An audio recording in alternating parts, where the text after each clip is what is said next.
Good evening. Welcome to the City of Opa-locka workshop. We've called this meeting to discuss our event policies and set some priorities. I want to welcome you all to this meeting of the City of Opa-locka. With that, Madam Clerk, I'd like to call this meeting to order.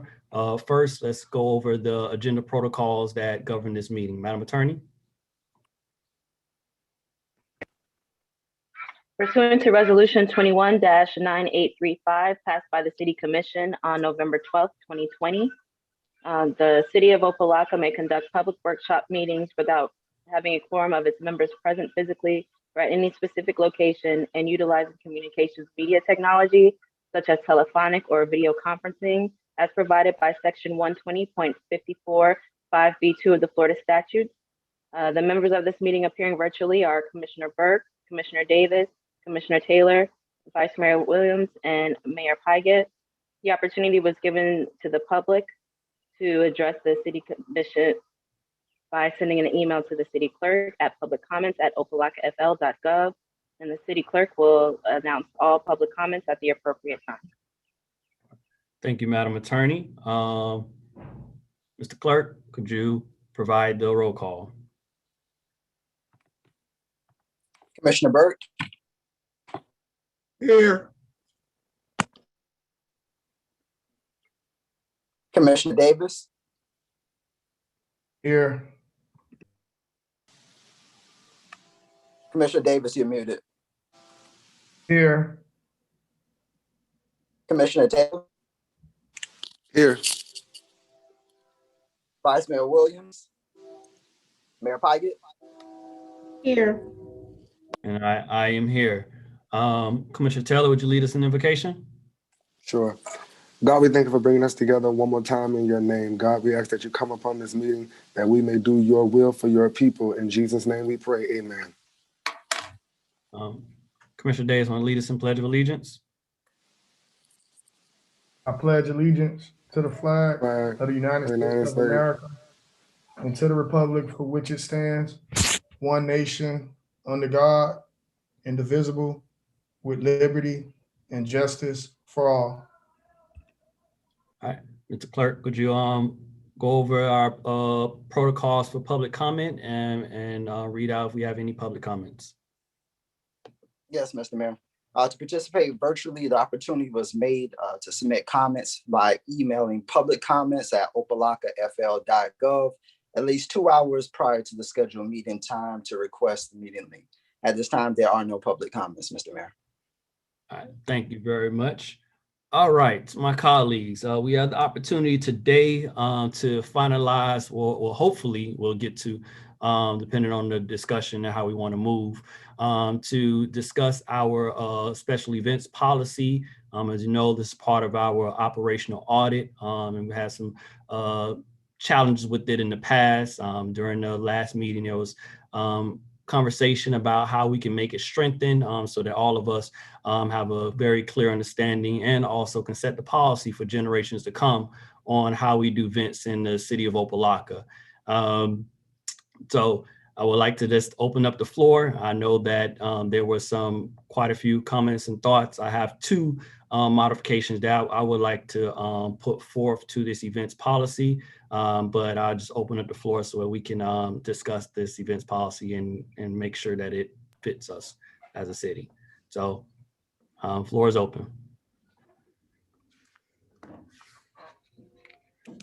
Good afternoon, everyone. This is Vice Mayor Williams, again, hoping all is well. I did, at the last commission meeting, when this policy did come across our table, I did have a few questions, and I wanted to know first if the questions that I had were addressed in the policy, and then also the opening statement, the Parks and Recreation Department will regularly conduct special events. And so there's an open-ended statement, and that's where now I'm getting a little confused. Are we saying all events run through Parks and Recreation? Is that what this statement is saying? Yes. So every event, even the events that the commission holds, will run through Parks and Recreation. It will be fully planned with Parks and Rec.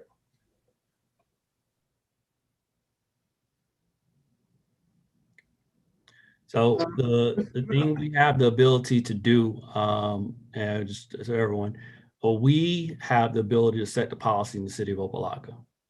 We are the law as a unit. So if there are anything that we want to make modifications to or changes to, let's put that on the table, and staff can give their recommendations on why this will work and why it wouldn't work or any of those things. But if there's anything we want to see as a part of this, let's do it. Two things that I were planning on putting forth, and I'll just kind of go ahead and lead in that part, was the public relations. I think it's very important that all of our events have a PR person that is attached to it that can make sure that there's I guess, uniformity to it that shows that Opa-locka brand and also maximizes our connections to the residents, and that everyone is understanding about what's going on. And in looking at this policy on page, let me go to it.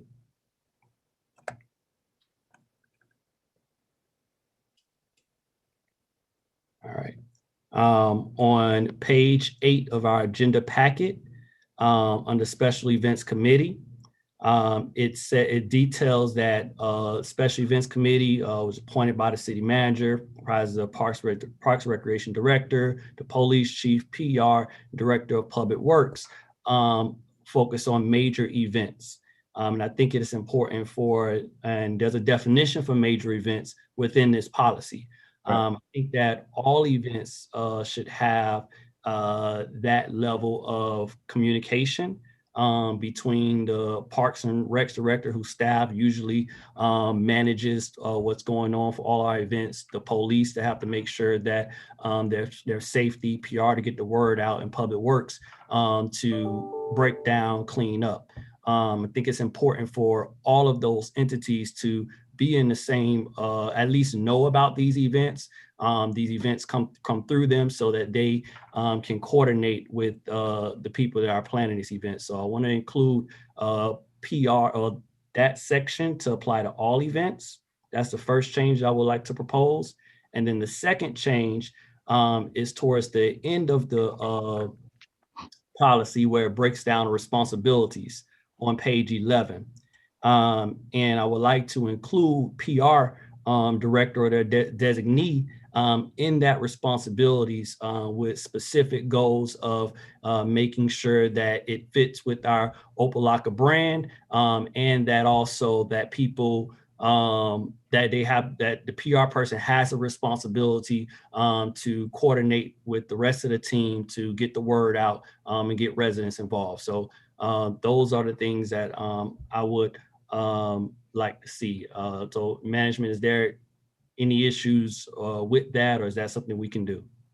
Mr. Mayor, may I? Yes, sir. That was previously discussed, and I have made those changes as well with the Special Events Committee. And at the end of that page with the responsibilities, I have added the PR to advertise events, print media, flyers, and then add those last two quotes you were saying as a show the brand, as of Opa-locka, and to connect to residents and employees. So those changes have been made in the policy. Okay. All right.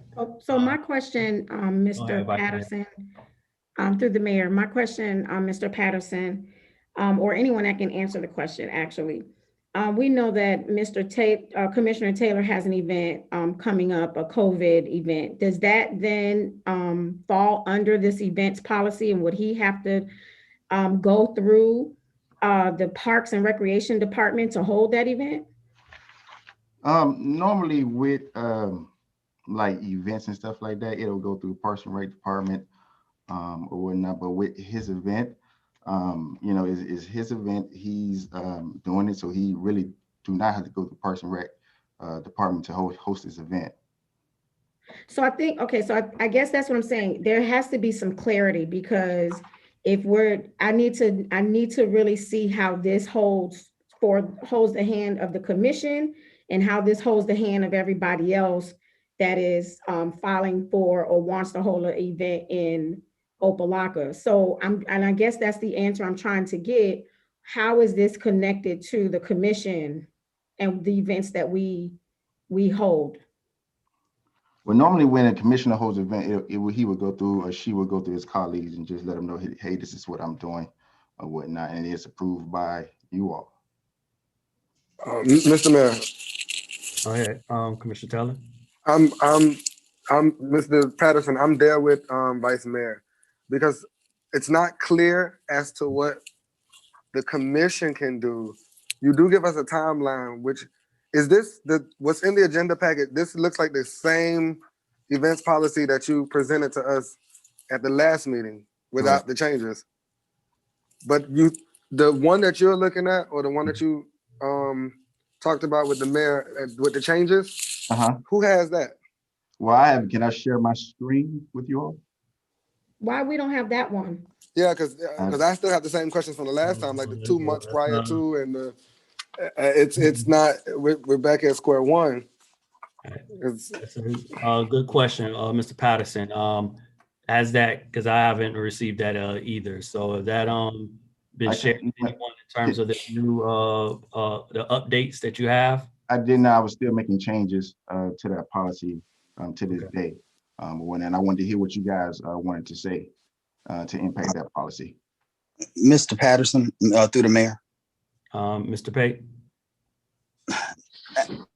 It's my advisement. Okay, so historically, this kind of morphed through a finding that was done by the Auditor General's office, morphed into a piece of legislation that was written by the mayor, that was revised by the Parks and Recs director, that's morphed to this type of situation here. My recommendation, and so we won't dwell on this all night, my recommendation is any event that is sponsored by a commissioner needs to go through the city manager's office to see if it's a budgeted event, if it's not budgeted, to make sure it falls within the budget and go from there. Anything that's event related to the usage of parks and recreation, staff, equipment, area, parks facility, various different things like that, that commissioner would still go through me, but it will go through the Parks Department and that specific committee. For example, the vice mayor is hosting an event for Women's History Month with another commissioner. That's something that should not go through the Parks Department because I believe they're not using any parks facilities to host that event. So why would it go through the Parks Director? For example, staff every year holds various different events at 780 Fisherman Street, potlucks and various different things like that. Why would those type of events have to go through Parks and Recreation for approval? So I think we need to kind of section this out. Why are we going to put all this work on Mr. Patterson on events that's not even going on his grounds and his facilities? If it's a budgetary situation, the Auditor General's finding clearly has an issue with commissioners holding events and affecting the budget uncontrollably. So I think we need to discuss about financial controls here more than parks and recreation. It has to be separated out. You got commission-sponsored events, and then you have everybody else. And I think that's where the confusion is. The commission can speak now. I mean, am I interpreting that wrong?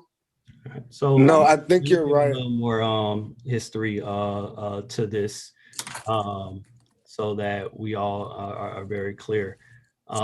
When I first got on this dais about 4 years ago, I had no clue about how events were supposed to be planned or organized or anything of that nature. And when a lot of times most of the commission events was run through the city clerk's office. Someone would just say they want an event, and then all of a sudden it would happen.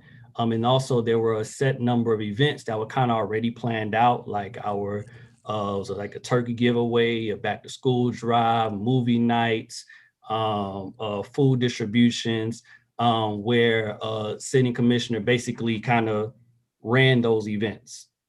It was very confusing. First getting on like, what do we do? How do we plan events? I do quite a few events outside of Opa-locka. So it was very confusing. And many times, and even trying to plan events, when asking, and all of our events got to go through the city manager, it was piecemeal. Okay, you speak to the parks director. Okay, maybe you speak to the police chief. Maybe you speak to PR. And it was not really organized. Then operational audit came out. And in the operational audit on finding 19 and 70, they detailed the problem that was with our special events, where many events would just come out of nowhere. Staff would be called on weekends, after hours, to run these events without a plan in place, and those things had a fiscal impact. Moreover, as you go into these events, there were costs associated with the events, from providing toys in a toy drive giveaway, providing back to school supplies, and many of those weren't being properly documented. So that was a operational audit finding. So one of the things that we've been clear on is like, okay, what do other cities do? And I've asked, manager know since we first get here, as one of the first things I asked for the manager and the attorney to put to bed this, because this is one of those findings, one of the, I think the only finding that is directly within the commission's power to do, because of our role as conduits to the people and planning events and things of that nature. Many times staff don't really want to get into the details of trying to tell commission how to do events. So we pulled, I know I've asked the legislative aid to pull events policies from different cities, pull this together. And when Mr. Patterson came on, all the information was forwarded to him. And from his last conversation and presentation, he believed that we needed to update our event policy manual. So the manual came to be. However, the operational audit findings wasn't as a part of that manual. So you will see there's a manual that's pretty standard to have special events. And then there's a part to discuss commission events, and also break down what those events are. So what we have to do as a commission is figure out how we want events to run within the city of Opa-locka, especially our commission events. A few points that I think that we need to make sure that we're clear on is how we approve events. The operational finding was very clear about making sure that the commission, as a matter of fact, let me see if I can pull this up.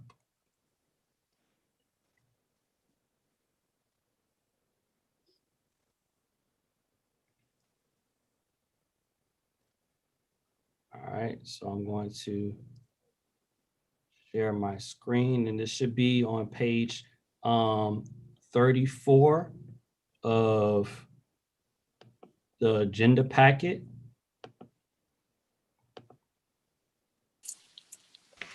The special events. And you see in our examination, city records, us, city personnel, the city does not have established control to provide adequate accountability for special events. And their recommendation was for the required city personnel to not provide explanation for the lack of established policy procedures. Well, recommendation. The city should establish policy procedures to require for each special event city commission approval. Periodic evaluations of the economic viability of the events, including determination of the amount of public funds needed to subsidize the event. and specific guidelines for soliciting donations, providing receipts to donor, and separate accountability for donations and expenditures. So with that, I know that management has done the fiscal aspect of it, but the approval process and then how we would like to make sure our events are successful and equitable, and also the hosting of events. And that's another thing that I would like. So many times as elected official, I did not even know events were coming up, even as mayor. Like, I wouldn't know an event was coming until it's publicly noticed. And we got to be able to understand what each of us are doing, and be able to show support too. Make sure that we clear our schedules to be a part of this, make sure that we provide whatever support that we have, but each of us have a connection and stuff, to make sure that the events that are done by the city really reflect all of us and our ability to make this right. So that's the foundation of where we are and a kind of general overview. But like I said, everything in this is really on us to modify. I'm not beholden to anything except making sure that everybody is a part of the conversation. We give time to make sure that staff have the ability to put this within their schedules, and that is properly promoted, and that we identify a city host. So those are really the only real sticking points that I personally have. But outside of that, like, we have the ability to make this what we want it to make. So, Mr. Mayor. Go ahead, Mr. Chair. Go ahead, Commissioner Taylor. Okay, I understand everything that you were saying, but I think you were missing what we were saying. We understand the backstory of it, but what we're saying that these events are two different things. If it's directly affecting our financial budget, then I do agree that it should go with the management office. Because Delvin, sorry, Mr. Patterson, no offense to you, but he won't know if I'm trying to have a turkey giveaway and I want the city to donate the turkeys, pay for the turkeys. Why would I go through the parks department when the parks department don't understand that budget? So I would propose that if it's a park related event, then it goes through the parks. If it's an event that impacts our budget, then it goes through the management office. To me, it just makes more sense. All right, you want me to respond, or you want to go to Commissioner Burke? Oh, that's okay. All right, so in that case, ideally we would have that turkey giveaway as a part of our yearly events.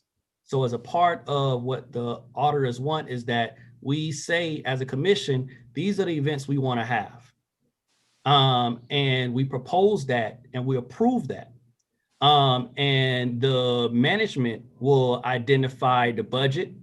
We will talk to them, go back and forth, because this will be part of our budget discussions. We'll go back and forth about that. The management details the appropriate amount that we will allocate to that event. Hopefully they also will let us know these are the, I guess, accounts that we will use to raise funds. But the day of the event, normally it's the point person for like a turkey giveaway is parks. Okay, but don't get caught up on the turkey thing. For example, we having the vaccine on Saturday. Let's just say I sponsored that event, and it was at the church that it's hosting. If I wanted Opa-locka to be a part of that, I don't see me going to the parks director as a point person. It doesn't make sense to me. So that's why I'm saying I understand if we're having it on parks grounds and it's in the city property of Shabani Village. Okay, I'm all for going and talking to Delvin. But if it's not there, then I don't see the purpose of him. I just don't see the purpose. So will you have I guess, because that's a good point. That's why it should be, the events should be two different styles of events. There should be park related events, and then events that don't have nothing to do with parks. So I'm with the manager on dividing this packet park related and commission related. Yes, some things we will have at the parks. Then some things we won't have at the parks. Like for example, they brought up Vice Mayor's women's dinner. Let's just say she's not having it at the parks and she wants to have it at Jackson Soul Food. Why would she have to go through Mr. Patterson to have that women's gathering versus going through the manager? So who would be the point person? So this The is manager. We got who. So the manager will be responsible for coordinating all events. So the manager would be making. No, not all events. Not all events. Events that impact our budget. So if it has nothing to do with parks, if we're not having a field day, we're not having anything like that, then the manager takes the reins of that. But if it's directly at the park and we're doing something with the park, we're doing something with the children, then okay, we bring Mr. Delvin on board. But that's what it needs to be. There should be a clear-cut difference, which is the reason why the Vice Mayor brought up that issue with, you're telling me that the only people that can have events in our city is the parks. But my thing I'm having next week has nothing to do with parks. And then through the mayor, if I may. Yeah, go ahead, Mr. Manager. Okay, so let's look at intent here. So at the end of the day, the operational audit says commissioner approval, right? It says that, it clearly says that, right? So is it the intent of the commission to approve each other's events? If the vice mayor is having an event, is it the intent of the commission to approve her event? If Commissioner Taylor's having the event, is it the intent of the commission? Okay, Commissioner Taylor, you're having the event, let's vote on it. I. Or we're talking about, okay, there's a large scale parks event going on and it's going to require a permit. It's going to have bouncy houses and it's 3 months from now. I think that's more appropriate to come before the commission for approval. So you won't have multiple events. For example, let's talk about coordination. We have to think about when the operational audit was done and the time period it was done. Okay, we also have to think about that. Perfect example is today. The vice mayor stated that she was having the event. Commissioner Burke stated he wanted to have the event, the exact same type of event. I said, hold on. Okay. Told the clerk, hold on, the vice mayor's having a similar event, have them coordinate and they can do the event together. They weren't doing two separate Women's Days events, and it was simple. Now, maybe at the time this audit was done, maybe it wasn't like that. Maybe commissioners wanted to have each other's own toy giveaways and various different things like that. Maybe that was the culture then. The culture of the commission is different now. So all I'm saying is, you know, the intent has to be kind of clear here compared to then and now. For the mayor. I think there's two items on the there is, yeah. On the discussion. Commission approval and also who would coordinate the events that don't have anything to do with parks. So can we get clarity on this first one first, or y'all want to lay out all these issues and then we'll kind of tackle them one by one? But I think we should do. Go ahead. Mayor, I want to just bring some clarity because what Mr. Pate was saying, but not typically even go into that detail. When I look at the three, I believe I see three recommendations that was in the audit report. Three, yes, three recommendations. All of them are tied to budgetary, all budget. Yes. So and I guess that's the separation. If it's an event that's tied to the budget, then yes, I have no issue. I take no issue with going through the manager's office.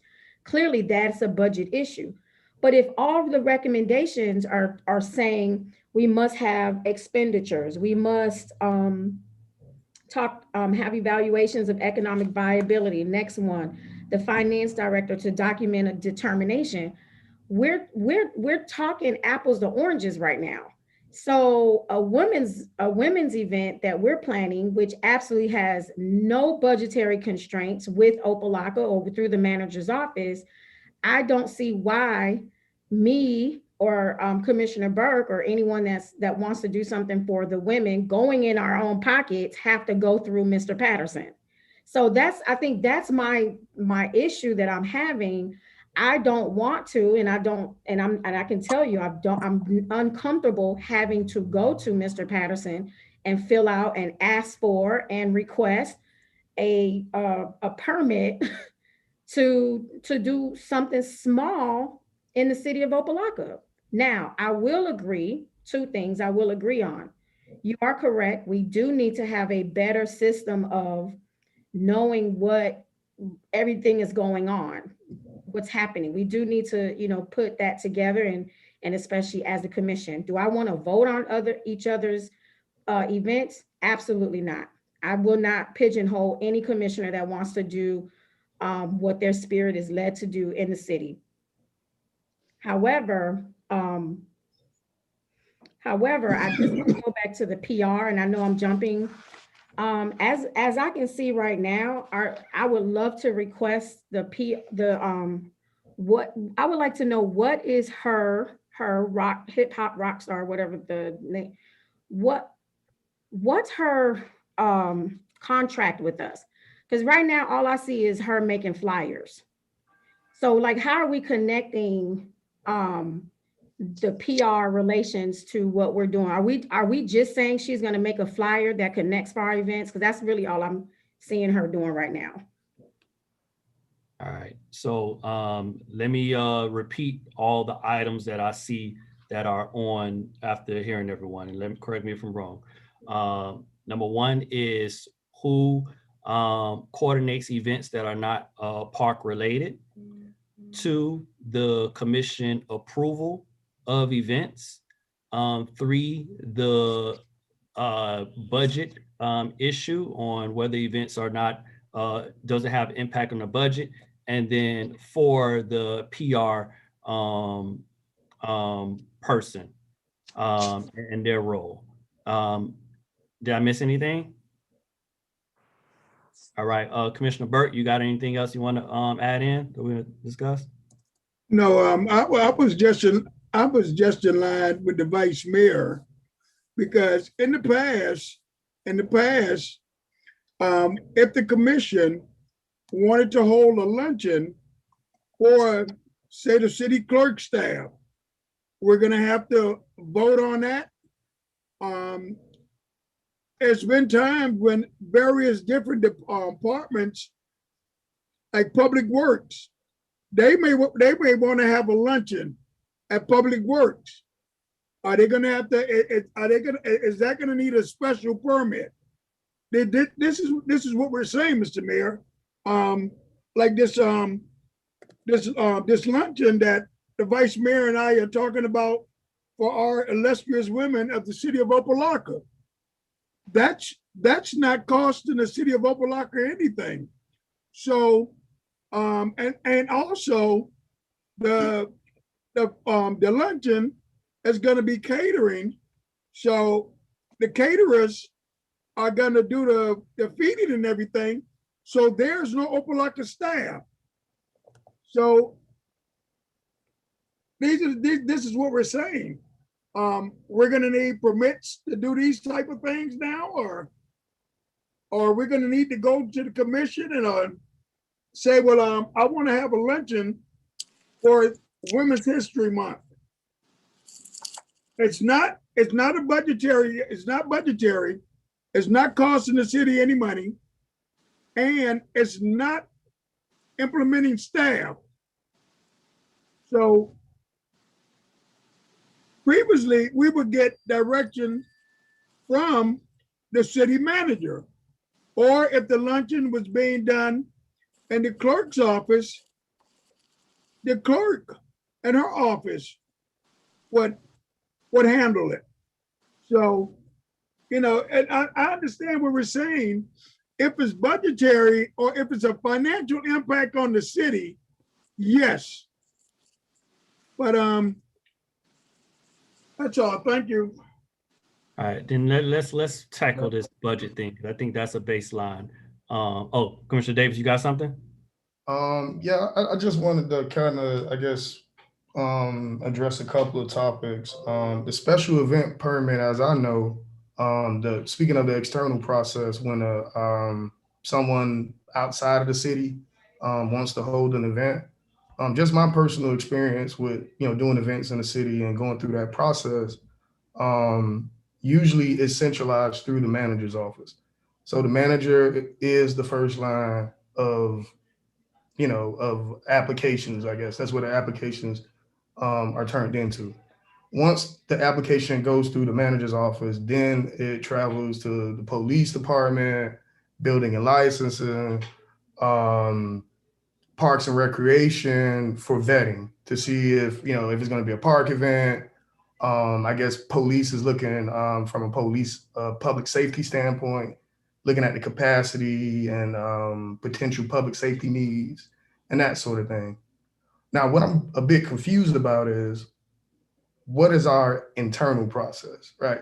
So, the commissioner wants to have an event, or some sort of city-sponsored event, right? That's going to take place. What is the process for that? Now, I'm going to tell you, since we're in a financial emergency, if the decision does have a fiscal impact, I would not be in favor of each and every commissioner just requesting from the budget, whatever they want to pull off an event. Because like I said, we're still in a financial emergency. So in no way would I support that. As far as the event policy goes, if the event is in kind or a commissioner bring outside resources, then that's that commissioner's prerogative, because they're bringing the money, they're bringing the resources, and and if it's anything that's being provided for the city, if it's in kind, then it won't really have a fiscal impact. But then it gets kind of weary when you talk about gray areas, when you get staff to help, because it might not have a direct cost, but overtime, staff coming out on weekends, like we've seen it before, and we heard complaints from the manager's office. So like I said, we're in a financial emergency. I wouldn't be in support of just kind of in impromptu events and just taking from the budget. But if that commissioner has fundraised for that event, then kudos to them. Thank you. Mr. Mayor, I'm trying. Go ahead, Commissioner Burke. you know what? I think what the auditors were looking at in the past, we have had some commissioners who would go out and say they're raising money for an event. They would raise the money for the event, but then we didn't look at public works coming out there to have to clean up. We didn't look at the police having to provide security. And I think that's where we got in trouble with the auditors at. The commission would go out and say he would get donations from wherever for the event, but that was for the event. Then the city would be pulled into by public works having to clean up afterwards. The police department have to be there. And okay, big events like that, I think that's where we got in trouble in the past. All right. So let me I think there's some things that I think should bring clarity. Number one, from my understanding, all events have budgetary impact. Everything that we do as a government has a budgetary impact, whether that be staff time, whether that be promotion, whatever. Am I incorrect, Mr. Manager? You're correct, Mr. Mayor. Everything has a financial impact. I think you guys have to set a ceiling. So with that, because that's seems like a foundational confusion, is separating events, budget impact and budget not. But if all events have a budgetary impact.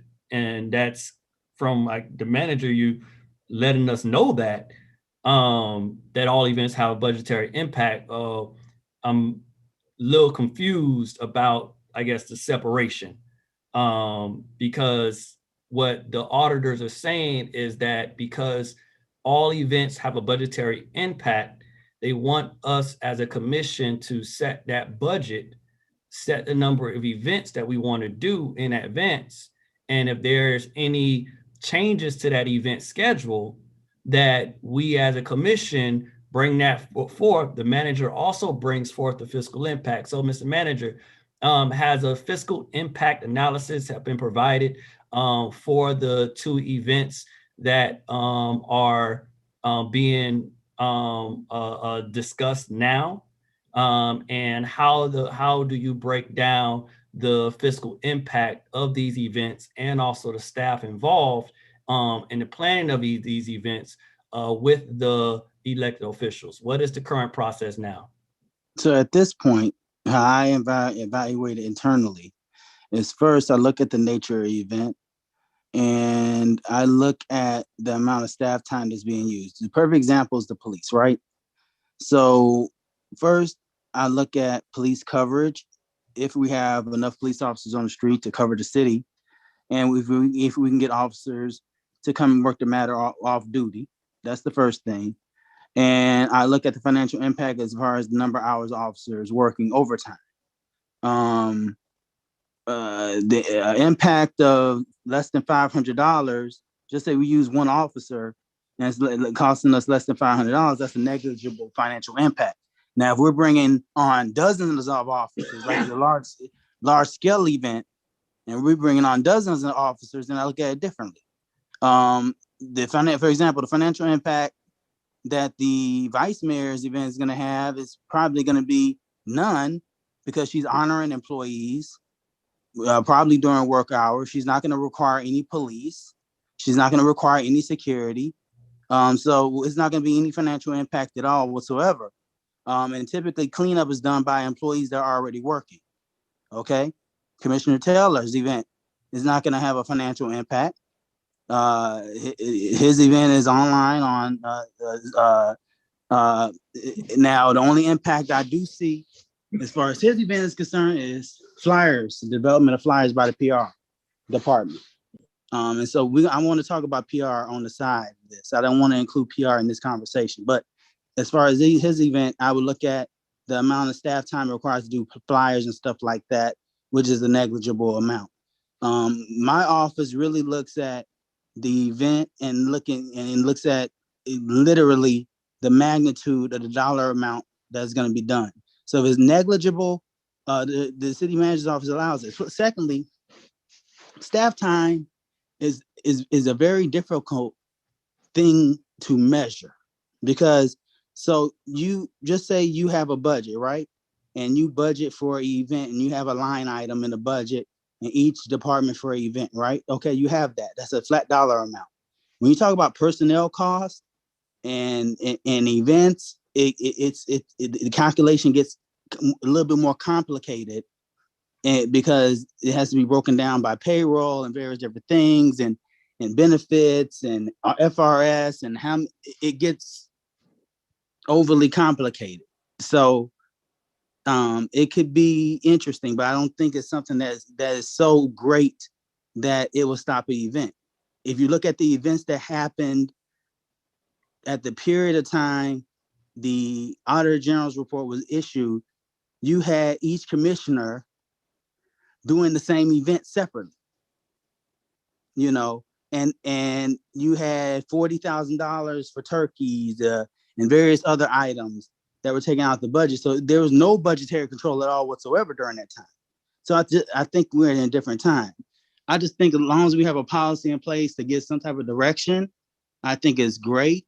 And if you want to set a set dollar amount in the budget for events and kind of go from there, and we work from there under the city commission, then I think that's appropriate. Because right now there's not a lot of anything budgeted under the city commission for anything, because we had a whole bunch of budget cuts during this financial emergency. But if we need to build something in there, then we need to. Okay. All right. So yeah, I'm a little confused. All right. There's a few statements that you made that's kind of confusing. You kind of went back and forth in terms of whether or not events have a fiscal impact and they don't have a fiscal impact, and then whether or not there's negligible. What's the negligible cap? Like what does it mean to be negligible in terms of events? And then you also mentioned that there's a different policy from in the past as opposed to now. And I personally, I haven't seen any changes to the policy, and unless something is happening, because we can't really coordinate. We operate in sunshine. We can't coordinate events. So yeah, I'm just confused. So I guess my first question is, number one, what is the negligible threshold? What is that? And how is it set? Two,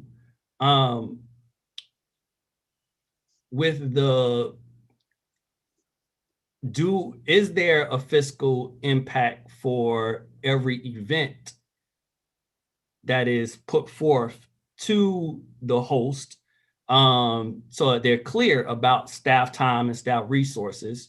And then what are the last one are what staff are required? And the last piece is, because I think you mentioned with this with this luncheon event, and the first time I'm hearing about it is during this call. We are honoring employees. I've also heard that it's going to be at an outside location. And then you also say there's not going to be any police.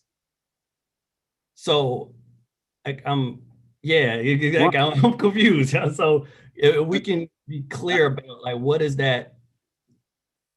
Through the Mayor, go ahead. No, Mr. Mayor, may I, let me answer it, please. Mr. Mayor, I think there's a perceptual issue. I apologize for you being confused. I'm pretty sure what I said was quite clear. And my definition of negligible is if there's a staff cost that's under $750 and below for a couple hours of an officer standing somewhere or watching an event, or public works coming out to clean up for an hour or two, I find that to be negligible. If I have public works working 8 hours, that's not negligible. If I have a police officer working 8 hours, 9 hours is not negligible, according to the type of event it is. Now, understand, at this day and age, with COVID-19, all my officers' hours are reimbursable that they work. So really, you can't really compare police and what they're doing now as far as the food drive and all that, because those are all reimbursable funds. The event that the vice mayor hosting, it does not have any personnel costs. There's no reason, even if it's at an outside venue, there's no reason for me to have a police officer stationed at an outside venue at a staff event. I've had a couple staff events and I didn't have a police officer there. That's not a requirement. And that's not a requirement of the vice mayor. It's their event. They make the requirements of what they need, and I provide those. If this is something that's physically impossible or expensive, I step in. There's even instances where I said, hey, the city can pay for this. It's a small amount of money, it's $500. And I've had commissioners as a recent tell me, no, I want to spend my own money. So yes, we do talk about fiscal impact of their events, and they're very conscious that we're in a financial emergency, and that is discussed very thoroughly about these events. And as far as the vice mayor's event, that's a recently organized event as far as a couple of days ago. So Mr. Mayor, we haven't had a commission meeting yet, so you wouldn't hear about it. It's still in the planning phases. All right, I thought I saw Vice Mayor and then Commissioner Burke. Oh yeah, through the mayor, I want to be clear, it's not an outside. I think somebody did say, I think Mr. Pate was just speaking literally, but when he said at Jackson's, it's not at Jackson's. The event will be here in City Hall. And again, all the donations are either coming out of our pockets or in-kind donations. So I don't see a fiscal impact. If there's a fiscal impact, it's on me because I'm actually leaving my own job to come here and actually present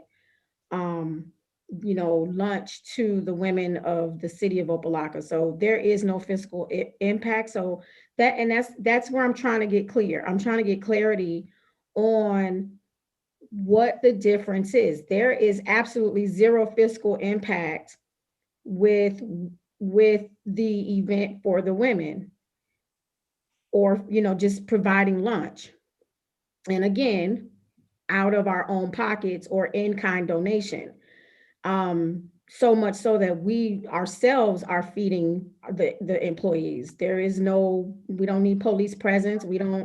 I'll go to Party City and purchase my own tongs to pick up food if I have to.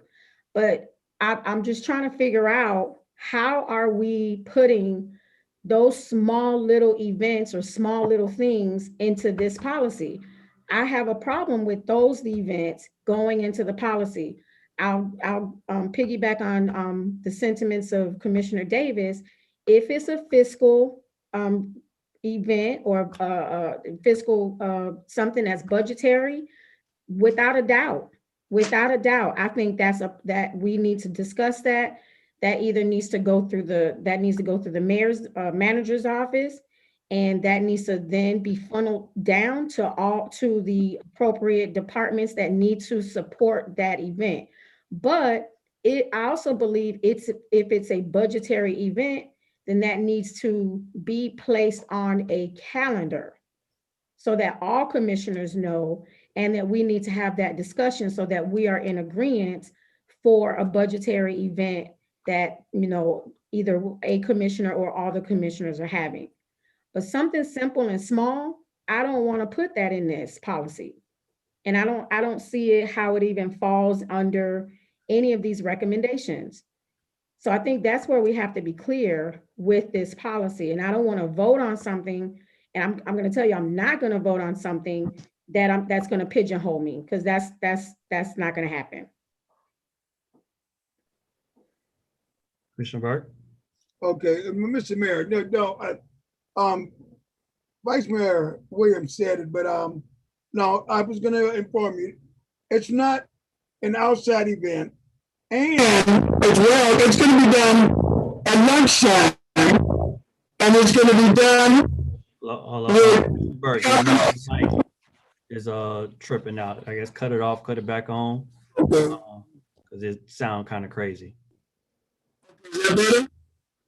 Nah, it's not really. You have another mic?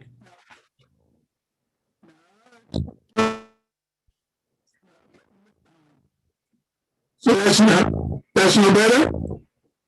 Yeah, it's not bad. All right, if you can log off and log back on, let's see if that works. Okay, let's try that then. Okay. Okay.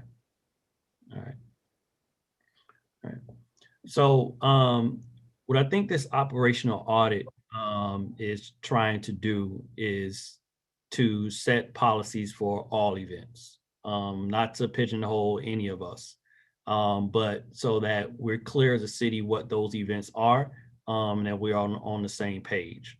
So in this policy, I don't see any of the proposed events that we currently have, I guess, in play now that would be hindered in any way, shape, or form by that, except by the timing of it. So, for example, if we say that we want to do an annual Women's History Luncheon, which is something that's been happening in the city of Opa-locka for a while, that will be put in place, and there will be a budget allocation to that. And I think it's also important that we are not relying upon, as public servants, as elected officials, to have to come out of our own pocket for events we want to do for our residents. So, and also that we're also clear about we can fundraise for those events.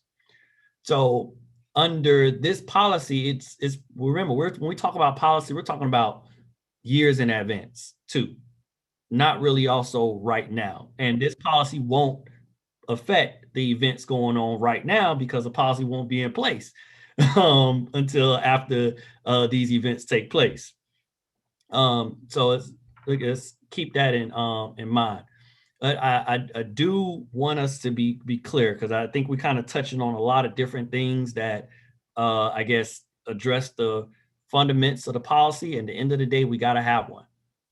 So I think the first thing that I think is important is to, I guess, if we want to bifurcate the policy to where the special events handbook can go forward, and then also a policy for all the events. Is that something that I'm hearing that we want to do? Are you proposing that we separate it? Because that's what we've been saying all the while. That's what you're saying? So that's what I'm asking, if that, because I heard you say that. I think someone else may have said that, but if we want to do that, then let's tackle, let's make that decision. Like, let's put it to say this is what we want to do, because I don't have no problem either way. So is that what we want to move forward? So take the special events policy manual that was proposed, that starts with the colored page, separate that, and then also the operational audit event is something different. Is that what I'm hearing? Mr. Mayor, I agree with those sentiments. I think, there are two separate processes. One is external, one is internal.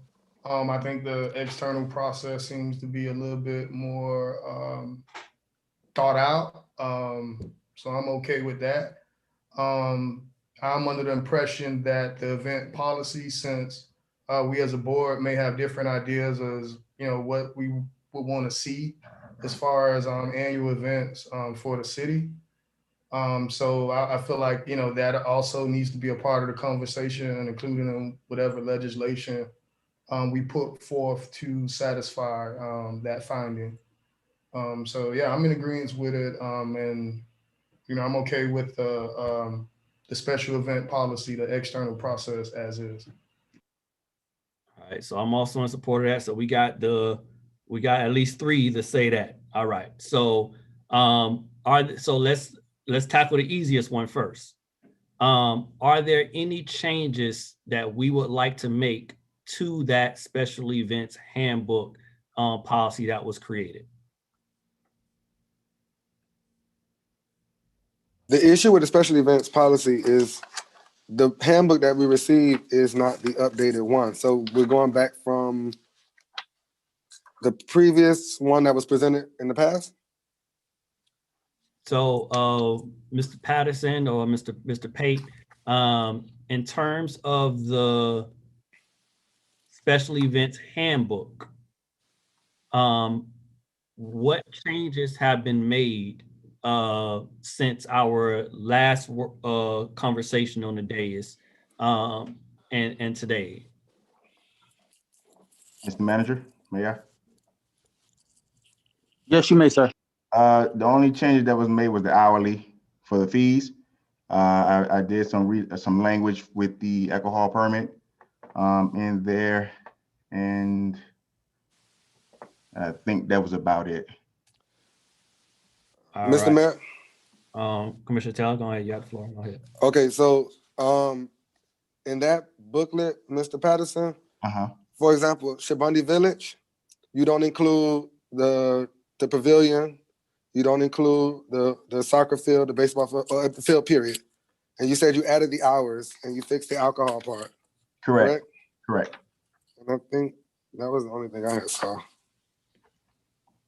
And the hourly thing is, what's the max? Is there, what was the hours that you added?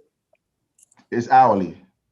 So when they schedule a permit, it's hourly. So that by the hour. So for example, the auditorium, I want to rent out the auditorium as a resident for $155. Is it be per hour? Hourly, yes. Is there a minimum amount versus a max? That's the amount that we have hourly. So I can rent it for just 1 hour? You can rent it for 1 hour.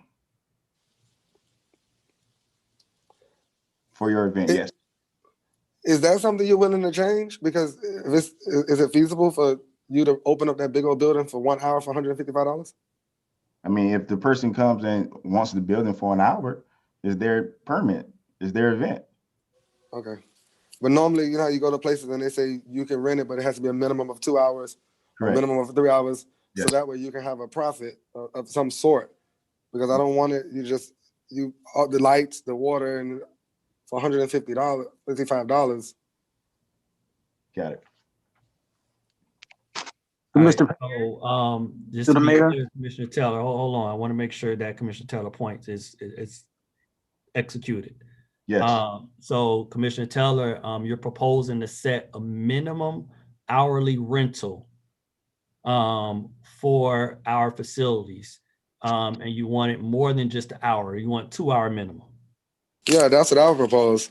So because we talking about the fiscal budget, we got to make some money some kind of way, and we're giving it at a discounted rate as well. So I don't see the problem with a minimum 2 hour minimum. So is A 2 hour minimum. anyone else in support of that? That's something I'm in support of. So is there at least one other person? Mr. Mayor, I support it, but I'll go a step further and just say 3 hours, simply because in my experience, with dealing with special events and going through that process, the threshold is usually set at 3.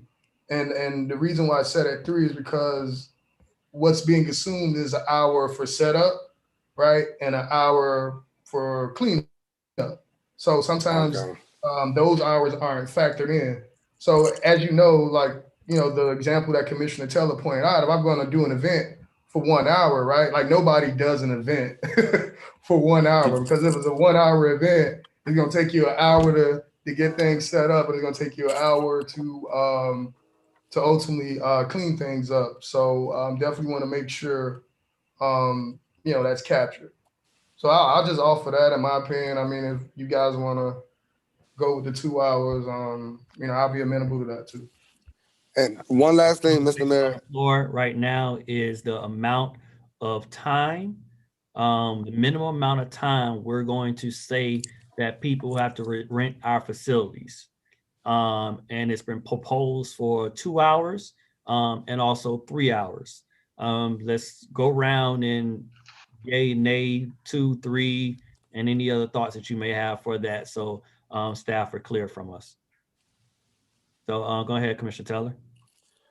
One last thing, to Mr. Patterson. Oh, well, I agree to Mr. Chris, Commissioner Chris, with the 3 hours. In regards to the building itself, there's nothing here about, you know how you go to these banquet halls and they say you can't put it on the walls, no staples, no this, no that. Hold on, wait. Well, before we go into that, let's get this first part done. I thought you asked got for my next question. I had another that. question. I got you. Yeah, let's try and do this 3 point by hours, point. Like I want to make sure we get through this, y'all. All right. Vice Mayor Williams, 2, 3. Thank you. Oh, 3 is fine. 3, yes, definitely. All right. So we got the majority saying we want a minimum of a 3 hour rental because that must include a setup and breakdown. Now, what are the details of that setup and breakdown?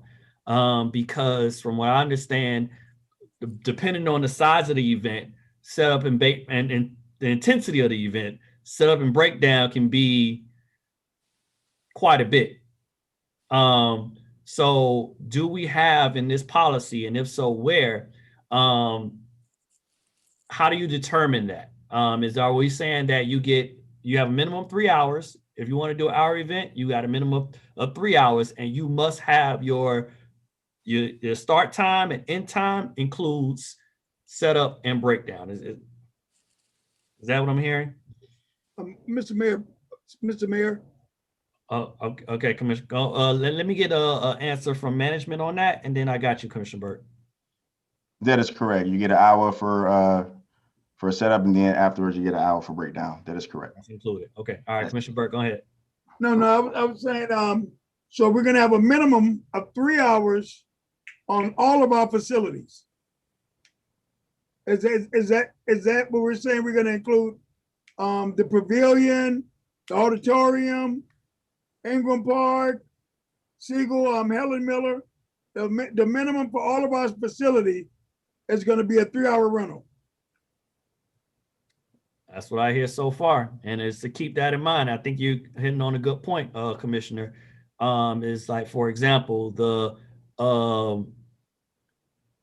well, I guess I'm looking at these prices now. For a non-resident that want to do an event in our auditorium, it's going to cost them at the very least $615 to do an event in our auditorium. Everyone's okay with that? Okay, but that's for how many hours? That's just the minimum. Because it's a minimum 3 hours, you got to rent it for 3 hours. So the minimum cost for a non-resident to rent our auditorium would be $615 based upon these fee schedule on page 20 of the agenda packet. Right. Mr. Mayor, Mm-hmm. would it be possible to potentially, I guess, include, because I see what Commissioner Burke is kind of going with it, and I'm looking at the numbers, and with the 3-hour minimum, it could be a bit, financially imposing, I guess, on local residents who are looking to utilize our space. Potentially, I mean, I guess we could look at maybe either lowering the hourly amount, or maybe encouraging them to maybe come and settling on some sort of flat daily rate. I don't really see that reflected. I only see the hourly fee, but I know that's usually included, where you get a discount if you were to, maybe rent it for the day, right? And maybe you'll say the day is, I don't know, 5 hours, 6 hours, whatever the case may be. Now I'm not, in Parks and Rec, so I don't know the management challenges and the flow of kind of daily business and how that would impact that. But I see what Commissioner Burke is going, and yeah, it's just, I don't want it to be unaffordable for our residents. Mr. Mayor, Mr. Burke. what I was really saying is, okay, so we're just going to have a one flat rate for all the facilities. I'm saying if I wanted to have a little birthday party for my little grandson out in the pavilion, and I got a 3-hour minimum, that's going to cost me $600 or something dollars. No, it's going to cost you $75. It'll cost you $75, Commissioner Burke. Okay, just for the pavilion. Just for the pavilion. No, I'm not, okay. So but you're right, Commissioner Burke, when you mentioned earlier the Shabundy Village pavilion isn't in there. And I think that's the one you're referring to right now. Right. So for a resident, if we hold this true that the pavilions are $25, Okay. what you're talking about doing would be $75. Yeah, okay, yeah, no, that's okay. Okay, I didn't have the schedule, okay. But Shabundy Pavilion should be in there. We're missing Shabundy Pavilion. All right, so let's make that clear. We can make sure we have Shabundy Pavilion included in this Shabundy Village Community Center. We definitely would like to do that. And the field. And the field. You're right. The field is not even in there. You're correct. The baseball field, the football field, the basketball field, all those are not in this Shabundy Community Center. Mr. So, Mayor, Mr. Mayor, go ahead, Vice Mayor. there's a lot that's missing. I would love if we could move on. That I think that Mr. Patterson is, we can discuss it, but there's clearly, I mean, that was basic and that was missing. So, I think that the staff is gonna have to go back and really take a look at the document itself, because even the most simplest things were missing from the list. Um, I just don't want to waste time looking, discussing those things that I think Mr. Patterson probably can look over with his staff. I do, however, I want to make sure on page 9, those two paragraphs, commission initiative events internal, commission initiative Hold events on, Commissioner, external. Vice Mayor. But let's get to that because that's that other part. Remember we talked about bifurcating the handbook and That's what I was asking. So that's what I'm asking. all I'm right. asking, will those two be in the other handbook? That's the question I'm asking. Well, okay, say it again. So the two paragraphs on page 9 about the commission initiatives, we're bifurcating those into another handbook. That's what I'm asking. Right. The two paragraphs on page 9. All right, so page 9, commission events. Okay. All right. So, and this question is, let me pull this up so we're clear. All right, the question is about these commission events, internal and external, correct? Correct. All right, and whether or not these will have to abide by the policies within the handbook. Correct. So, for example, and see if I'm wrong on this. If we want to do an event, let me pull this part up. As let's say it's in Sherbundy Auditorium. Will the fiscal impact be calculated as a part of the event costs? And will we have to have a 3-hour minimum and have to fill out the form for that's listed in here? Is that what you're? That's not my question. That's not my question. Okay. So, and thank you for bringing that up, because that can be also a question. But if we're saying, according to these statements, the events must be fully planned and produced by commission staff and the Parks and Recreation Department. And I think this goes back to at 5:45 when I mentioned it the first time, removing that statement from this particular packet, these two statements. I'm just saying these two paragraphs need to be reworded and adjudicated back to what we all just agreed. I can't vote on this with these two in this particular in this event policy. Now, if we're going to bifurcate it into something else, and we talked about the budgetary constraints, totally different. Of course, if it's in the auditorium, if it's using a pavilion, but the language has to be clearer than it is now. And if that language can be very clear, where the commission is something totally different than what we do, I'm okay with leaving if it's a budgetary constraint, but I'm not okay with saying that everything I do is going to be connected to parks. Not okay with that. Got it. All right. So we're going to get to that. So I got you.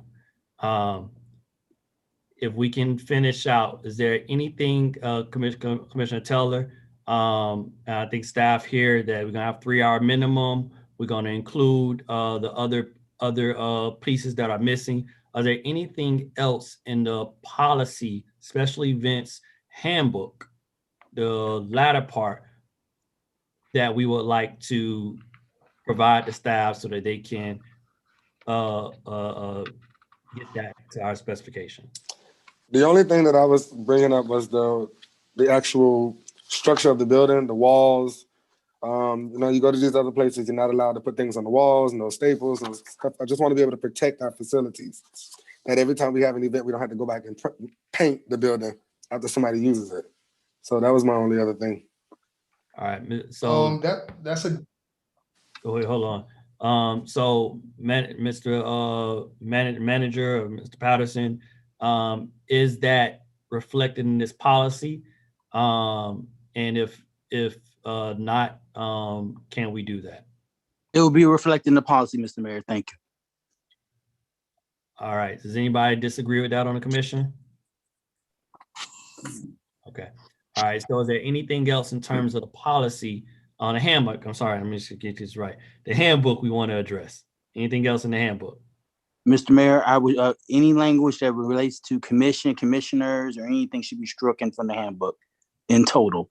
So anything related to commission, commissioners, commission events, anything related to commission, anything related to any of those subjects should be stricken from the handbook.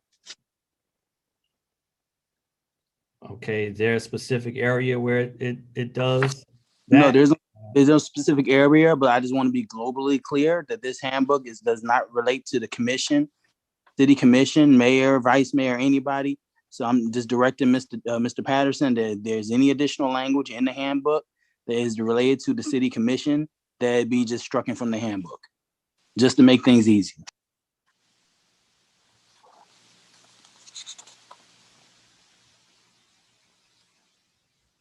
Hold on. Mr. Mayor. Hold up. So yeah, I'm a little confused by that statement. So let me pull up a certain section and see if this is what you're talking about, Mr. Manager. And I got you, moment, Commissioner Davis. All right. So I know that I think the only spot that I see where it relates to the commission is this application process. And it says the application process can begin 12 months in advance unless approved by city commission and within the minimum of 60 days prior to the event. Please beware all applications submitted, approval of city departments and or commission. So Mr. Manager, are you saying that this be taken out? Correct. The city commission should not be involved in approving events. Like even with the current events protocol, it comes through the city manager's office, it goes through all the departments, it's appropriately approved. For me to have an agenda item, a resolution, or a motion that's brought before the commission for every single event, that I find that to be overly burdensome. I don't know how the rest of the commission feels. City manager's office has always been responsible. Okay. All right. I think I agree with you, Mr. Manager. I do as well. All right, so let's be clear. As you look at here, it says, please note certain special events, including all major events that require a street and or right-of-way closures will require city commission approval. So if someone wants to have an event in the middle of our downtown, and let's say multiple people want to have these events in the middle of our downtown, a large festival that's going to shut down our city, we don't want that to come before the commission. Is that what I'm hearing? Mr. Mayor? Yeah, we're talking three different things. Go ahead, I'm sorry. Go ahead, Mr. Taylor. Commissioner Taylor. So on that large of a scale, then yes. If it affects our citizens and their livelihood, then yes, it should come upon the commission. But I don't think if I want to have a baby shower and I want to use the parks, that should come upon the commission. No.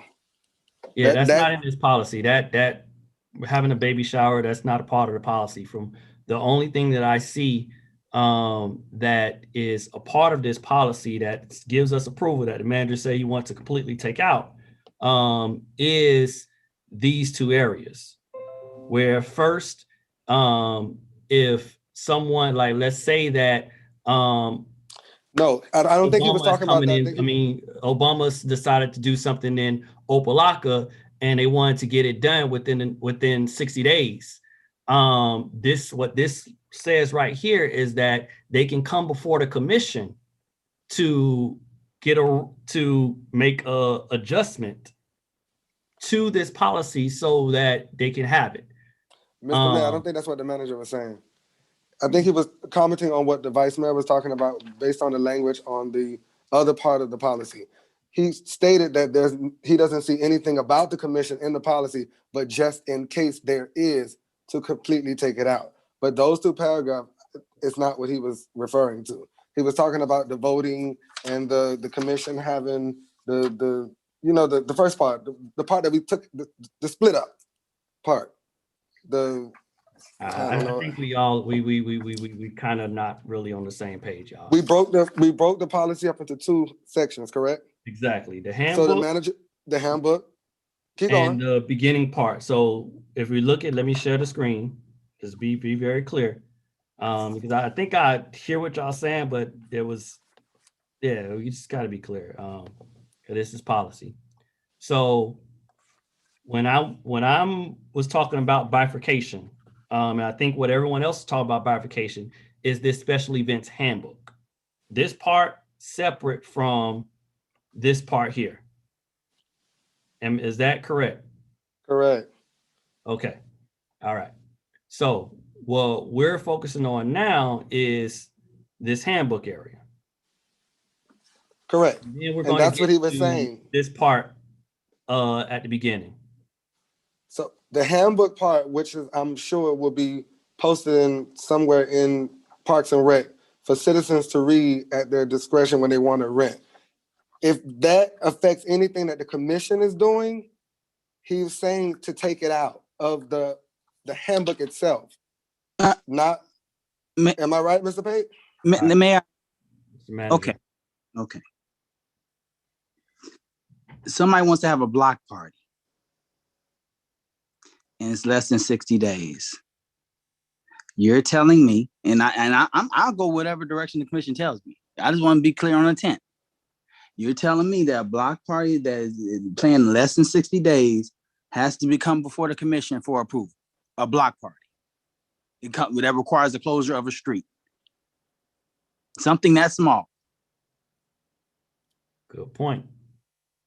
So those are things we got to be clear about, y'all. Like these policies relate to all these things. So these are the questions, and if we got to have more conversation to be clarity, like let these be the clarity points so that we can, if we need to do another workshop to clear this up, like we got to get through this. Mr. Mayor. So let's go to that point right there with this policy area. Go ahead, Mr. Mayor. I hear you saying, let's be clear. I think we're being clear. I think you don't understand our clarity. If it is a commission sponsored event, then we would like to, and I don't know if we're asking or we're saying it at this point, for it to be removed from, not only because I noticed that my question about the two on page 9, that wasn't addressed. And then we now are on section 2. So we skipped over the 2 on, what is this called in the beginning, Mr. Patterson? This is the special events policy, correct? Correct. Okay, so there's the policy and then there's the handbook. So what I am requesting, and I don't know if I can be any clearer than this, since it's being said that we need to be clear. I would not like to see on page 9, the 2 paragraphs that are there. I would like for those to be removed. And on page 16, section 2,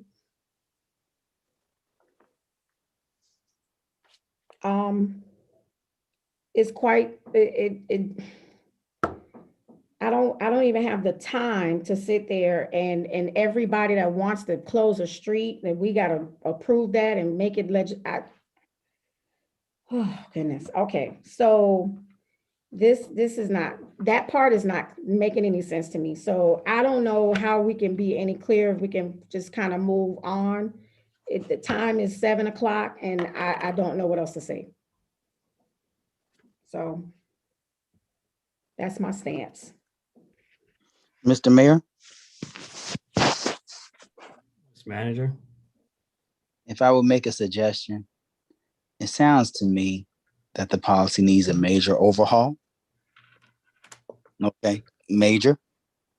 So just to continue to go around and talk about this, I think it's futile. I don't think you're going to get any more movement on this based on the time of night and the other items you want to discuss. I don't think you're going to get any other productive movement on this unless I think we just need to rehash it, rehab it. And I think Mr. Patterson heard all the input. I think my office needs to work on a separate policy in regards to commission events. That's probably going to have to be passed through a resolution that's very clear with a exhibit A to deal with the commission piece of it. And then Mr. Patterson just needs to work on his handbook. And let's get it done. Let's get it done. However it needs to be done, we got to get this done. Well, Mr. Mayor, I just to provide clarity to the commission, this needs to get done in the next 2 weeks. They're coming on ground before the end of the month. So I think there'll be understanding that we're still working through it. It's a new commission, new elected officials in office. I'm sure there'll be understanding, but I just want to let everybody know that they will be on ground in the next 3 weeks, either virtually or in person. So we have 2 commission meetings coming up, one on the 10th, one on the 24th. And this policy has to come up on at least the portion that deals with the commission events has to come up before the end of the month. Actually, I believe is it before the 24th or when is the deadline for this, Mr. Manager? They haven't provided a solid deadline. We have our first conference call on Monday, but I'm sure that we can talk to the lead auditor between myself, Mr. Ellis, Mr. Anathan. I'm sure we can work something out in regards to that specific policy while they're working on everything else. This 99, so I don't see them finishing up quickly. So, okay. All right. So, yeah, everybody share their points and ideas. And when do we want to speak about this again? Or do we want to just everybody submit their comments? We hope that it is addressed in a policy. The manager presents a resolution, and then we'll finally have that final resolution come the 10th or the 24th. Like, I want to go about that. Mr. Mayor. Commissioner Davis. I personally, I have no problem with voting on it on either day, but me personally, I would like to workshop it first, simply because this policy is, twofold. It deals with a lot of details, and it would have a, impact on the people we serve. So definitely would like to get the extra time to, make sure all the T's are crossed and all the I's are dotted when it comes to a policy like this. All right, so we want to have another workshop. I have 1 vote for another workshop. Anyone else? Yes. All right, 2 votes for another workshop. And I'll be the third. So the other thing is, when do we want to do that? I know during the last conversation, we talked about Wednesdays, and then there was a conflict with the CRA, and then there's other conflicts. So when do we want to set this next workshop up? Mr. Mayor? Mr. Manager? I'll tell you right now, it's going to take at least a week and a half for the manager's office to be prepared. So next week ain't going to happen, not for us, because we have to literally take some time to put it together. It has to go through attorney review and all that good stuff. before I want to provide a draft resolution. I'm just not going to provide you just a piece of paper. And I want to provide you a draft of the actual resolution. All right, Ms. Manager, tell me what's going to be different now, because yeah, I know a lot of these points, except some of the things about the details in terms of development of this policy. What's the big difference now after this workshop in terms of getting this policy ready for the next commission meeting or workshop? What will be different? Because yeah, what will be different?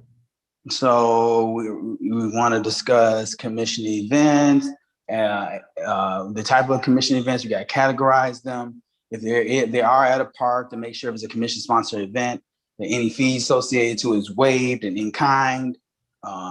Personnel costs, as you brought up, a threshold needs to be established through budget. What personnel costs are acceptable through the manager's office and various different things like that. So we have to do a financial analysis. Secondly, there is no special events budget period under the commission line item, the commission's line item budget. So it's going to require a budget amendment. So there's a couple of things there. I can't write a policy for you and just say if the event does have a physical impact, there's no budget right now.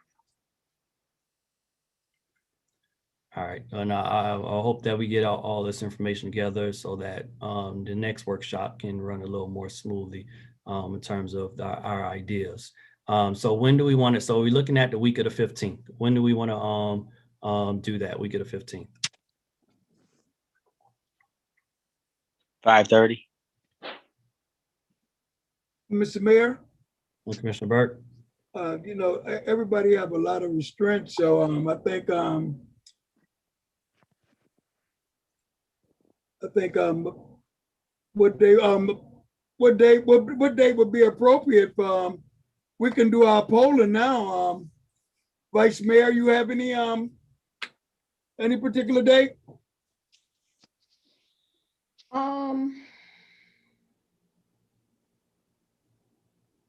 We said the week of the 15th. Yes, we're looking at the week of the 15th.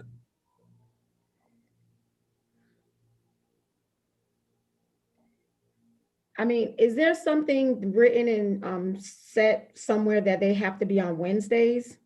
No. Okay, because I'm just wondering. Are we trying? I heard 5:30. Are we trying to do this on the day of commission meeting? No, not. I don't think so, right? There's no commission meeting. Only meeting I believe is a CRA meeting on the 17th. Oh, that's what that. Oh, you're right. Okay. I mean, I don't have anything on my calendar as of yet, but I don't. Anything could pop up. Right, so the commissioners, I don't know. Nobody else is. Yeah, we got to select the date. Like it's to make sure staff is ready for this conversation. So I will propose that since we got one on CRA meeting on Wednesday. Yeah, I don't like more than one evening event at all. So the 17th, does that work for everybody? That's the CRA meeting. I mean, I'm sorry, the 18th. So everyone okay with the 18th? That's what I meant, the 18th. Thursday. Yeah, I was going to propose the 18th. That works fine for me. It's on Thursday. It's just what, 2 weeks out. So Commissioner Teller, I agree. I do have a question. CRA meeting, is the agenda long? Can No, we do it on the same day? I mean, it's only 2 items, but we only have one agenda item the last commission meeting, and it lasted 4 hours. Yeah. I mean, I got, yeah, you're right. Okay, I guess I'm a team player, so I go with you said the 18th? Thursday the 18th, 5:30. Thursday the 18th. Okay, Mr. Mayor, that works for me as well. Commissioner Teller, that works for you too? Yeah, I'm a team player, so we go. All right, so we got Thursday the 18th. So we have that. All right, so we are deferring this topic for the events policy on Thursday, the 18th. Does anyone have anything else they want the manager to make sure is a part of the conversation and as part of the policy that was not stated before? Go Mayor, ahead, may I? Mr. Mayor, Commissioner Davis, go ahead. okay, yeah, just real quick, it was a point I was gonna make earlier after Commissioner Taylor comments about just protecting our space and ensuring that we don't damage our properties with during this process of renting it out. The only thing I would add is that the manager, if he could look into some sort of, I guess, deposit, because I know that's another aspect, just ensuring that we do have that safety net in place in case something goes south during that process. Additionally, I would also like to ask the manager to look at affordability. Of course, I think the price is probably in range of what neighboring municipalities are charging for similar services. So, I would imagine they're on target, but, of course, we have slightly different demographics than many other areas. We have the highest poverty rate in Miami-Dade County. So definitely want to be amenable to our residents in that regard. So if the manager, not the manager, sorry, if the parks director could look at that in his evaluation, it would be greatly appreciated. Thank you. Anything else? Last statement. So I'm making sure certain items are part of the event policy that will be redone. Mr. Mayor, my only thing is I concur with Commissioner Davis on affordability for the residents. That's all. I'm good. Got it. Same here. All right.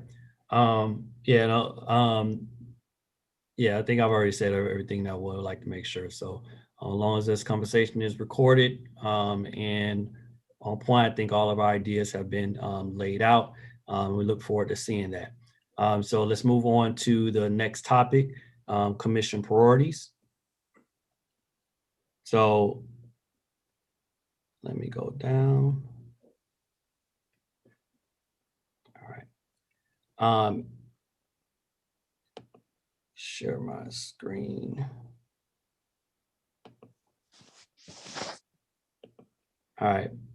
So one of the things that was put inside the contract for the city manager is that in section C, is that the commission and the manager shall jointly define such goals and performance objectives that they may determine necessary for the proper operation of the city and for the attainment of commission policy objectives, and shall further establish relative priority amongst those various goals, and said objectives shall be reduced to writing. Objectives and goals herein shall generally be attainable within the time limit specified and shall take into account the city's annual operating budget and capital budget and appropriations provided thereof. We have to set goals as a commission and priorities. And I want to make sure that we get those ideas out on the table. Number one, what are our objectives? What are our priorities? And whether or not, so that's the conversation. I'm looking around, I see everybody like we've been here for a while. It's been almost 2 hours now. So do we want to have this conversation? I mean, first, do we want to have this conversation now? Isn't this the same discussion that we're supposed to have at the next meeting? The priorities? The next workshop? There was 2 workshops that were polled. One for parks and then one for commission priorities. Am I wrong? Yes.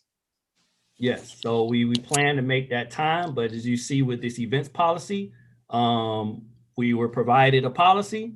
We had our thoughts, and now they got to go back and rehash that to make it into a formalized resolution. So it's the same situation. We got to put our thoughts out. They got to be formalized, and then we got to put them in some type of writing. And this is also has a timing aspect to it, because if you see as a part of the contract just a little earlier, The section B, that the commission shall review and evaluate the performance of the manager at least once every fiscal year between March 1st and April 30th. So we have to set these policies and also make that evaluation during this time.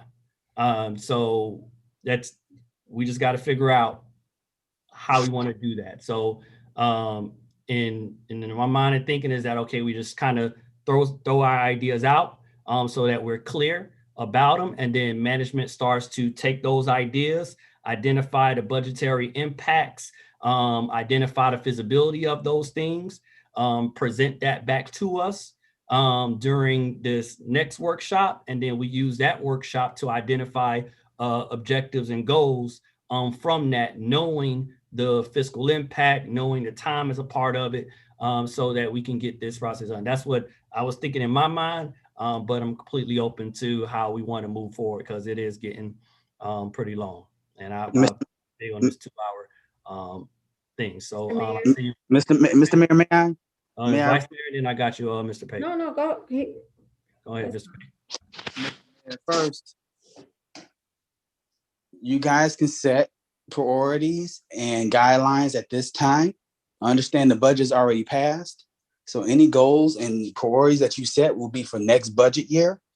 And for this upcoming evaluation cycle, the priorities and the direction you provide me, you can probably have the city attorney opine on it. I don't think I can get that accomplished in 2 months for my evaluation. So anything that we're going to discuss, I want to make it clear, it's for next budget year. It can't be done this year. We already set the budget. We already had budget hearings, and we already had things budgeted for that we're moving forward to doing, what we're moving forward on currently right now. So I just want to put that out there, that anything, my perception is any goals or objectives that we talk about now is for building of the next budget.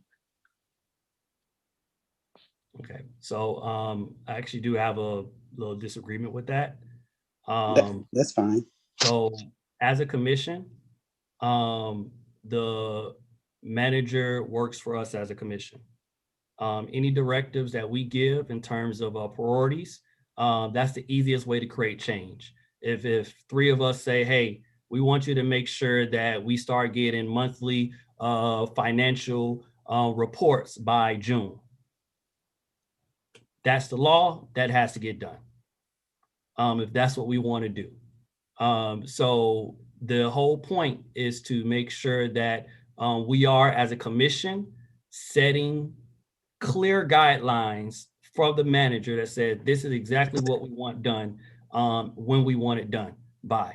And it's make sure that all of our ideas, well, the ideas that the majority of us support, will get executed, or it will get executed, and or that's a part of what the manager will have to say, okay, this is why it didn't get executed, da da da da da da. So yeah, but we haven't set those priorities as a commission, as a board, and I think it's very important that we do. Period, because that's how we move as a city. And we can talk about next fiscal year to make sure it's a part of the budget cycle, but we still have the ability to do priorities. And correct me if I'm wrong, Madam Attorney, but go ahead, Vice Mayor Williams. Okay. Mayor, may I respond to Mayor, Mr. Mayor? This is for the commission. When we're going over these priorities, I'm more than happy to execute them. Please think about the intent of the priorities that are provided. So there's a difference between providing a priority and then the intent of the individual that's directing the priority. So I just want to bring that to the table. And any disagreement, Mr. Mayor, I'll be more than happy to speak. I guess we both can speak to the city attorney and have her opine on it. She wrote the contract. Yeah, because I'm a little confused as to. Wait. Vice Mayor Williams and then Commissioner Taylor. Okay. Thank you, Mr. Mayor. So now I'm hearing 2 different things. I'm hearing that what you're connecting our commission priorities to the manager's, his evaluation? Is that what I'm hearing? That's a part of the It's a part of it. contract Okay. says, yes. So in other words, are we saying if he doesn't follow through with our priorities, there's an issue, but if he does follow through our priorities, then he has met his evaluation? Madam Attorney, could you weigh in on that part? Yeah, that's. Because you connected both of them, so that's where. Yeah, because now- that's what I got from it Yeah, too. that's where And I haven't worked with this guy long I enough thought to we were even have an opinion. I thought we were just discussing priorities tonight. So once you connected the priorities to his evaluation, now it got a little, I didn't know where we were going with that. So that's where if the attorney can discuss, tell us that. Madam Attorney, jump in, because So please clarify what the question is. Yes, the question that I have is, are we saying, according to the contract, that if we, the commission, agree on priorities and the city manager does not complete the priorities or does not follow through, then that's a breach of contract? Or are we saying that if the city manager does follow through, then he has met his evaluation for the year? Is that what we're saying? I would have to pull that up, but I don't have it right here in front of me. Wait, Commissioner Teller, City Attorney. I need the contract. I don't have it right in front of me, but usually it would be the priorities would be laid out, and the manager would be responsible for helping them be carried out. Now, as far as his evaluation, it's different this go around because of the amount of time that you all have been working with the manager. So the timing is kind of awkward, but that would be the responsibility of the city manager, is to make sure that those priorities are executed. You can have some understanding as to when the execution of those priorities will be made, but that's what the responsibility would be. But I need to look at the contract. So I know Commissioner Taylor had a question, but I just wanted to, so I guess when the city attorney can find that, we can move forward with what you placed on the table, Mr. Mayor.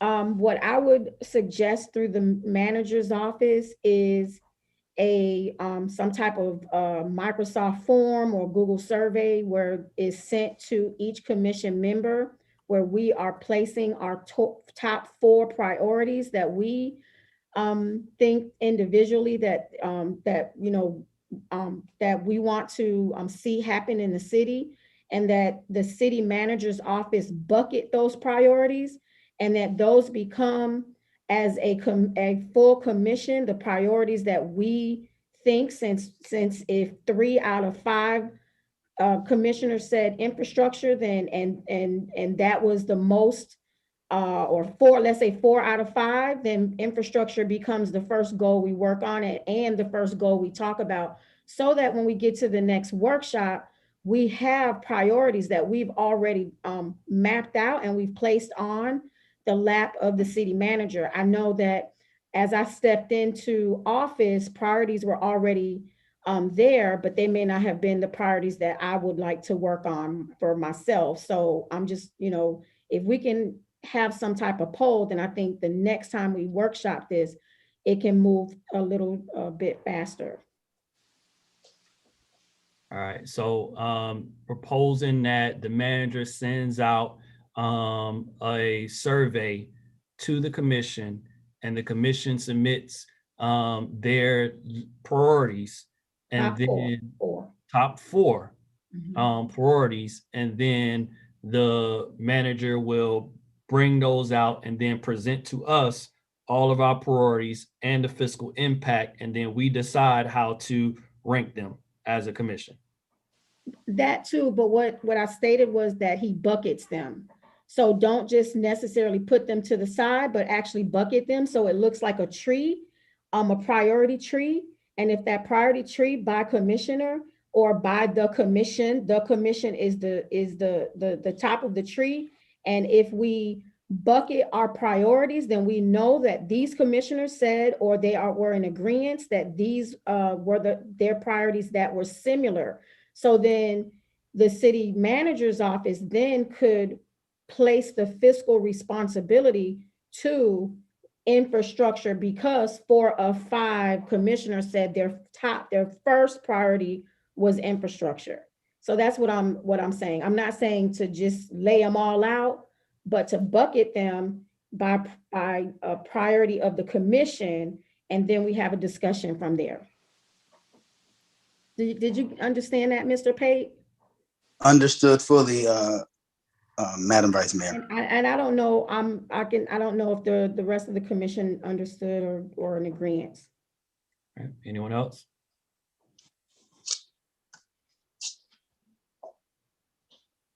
All right. Oh, go ahead.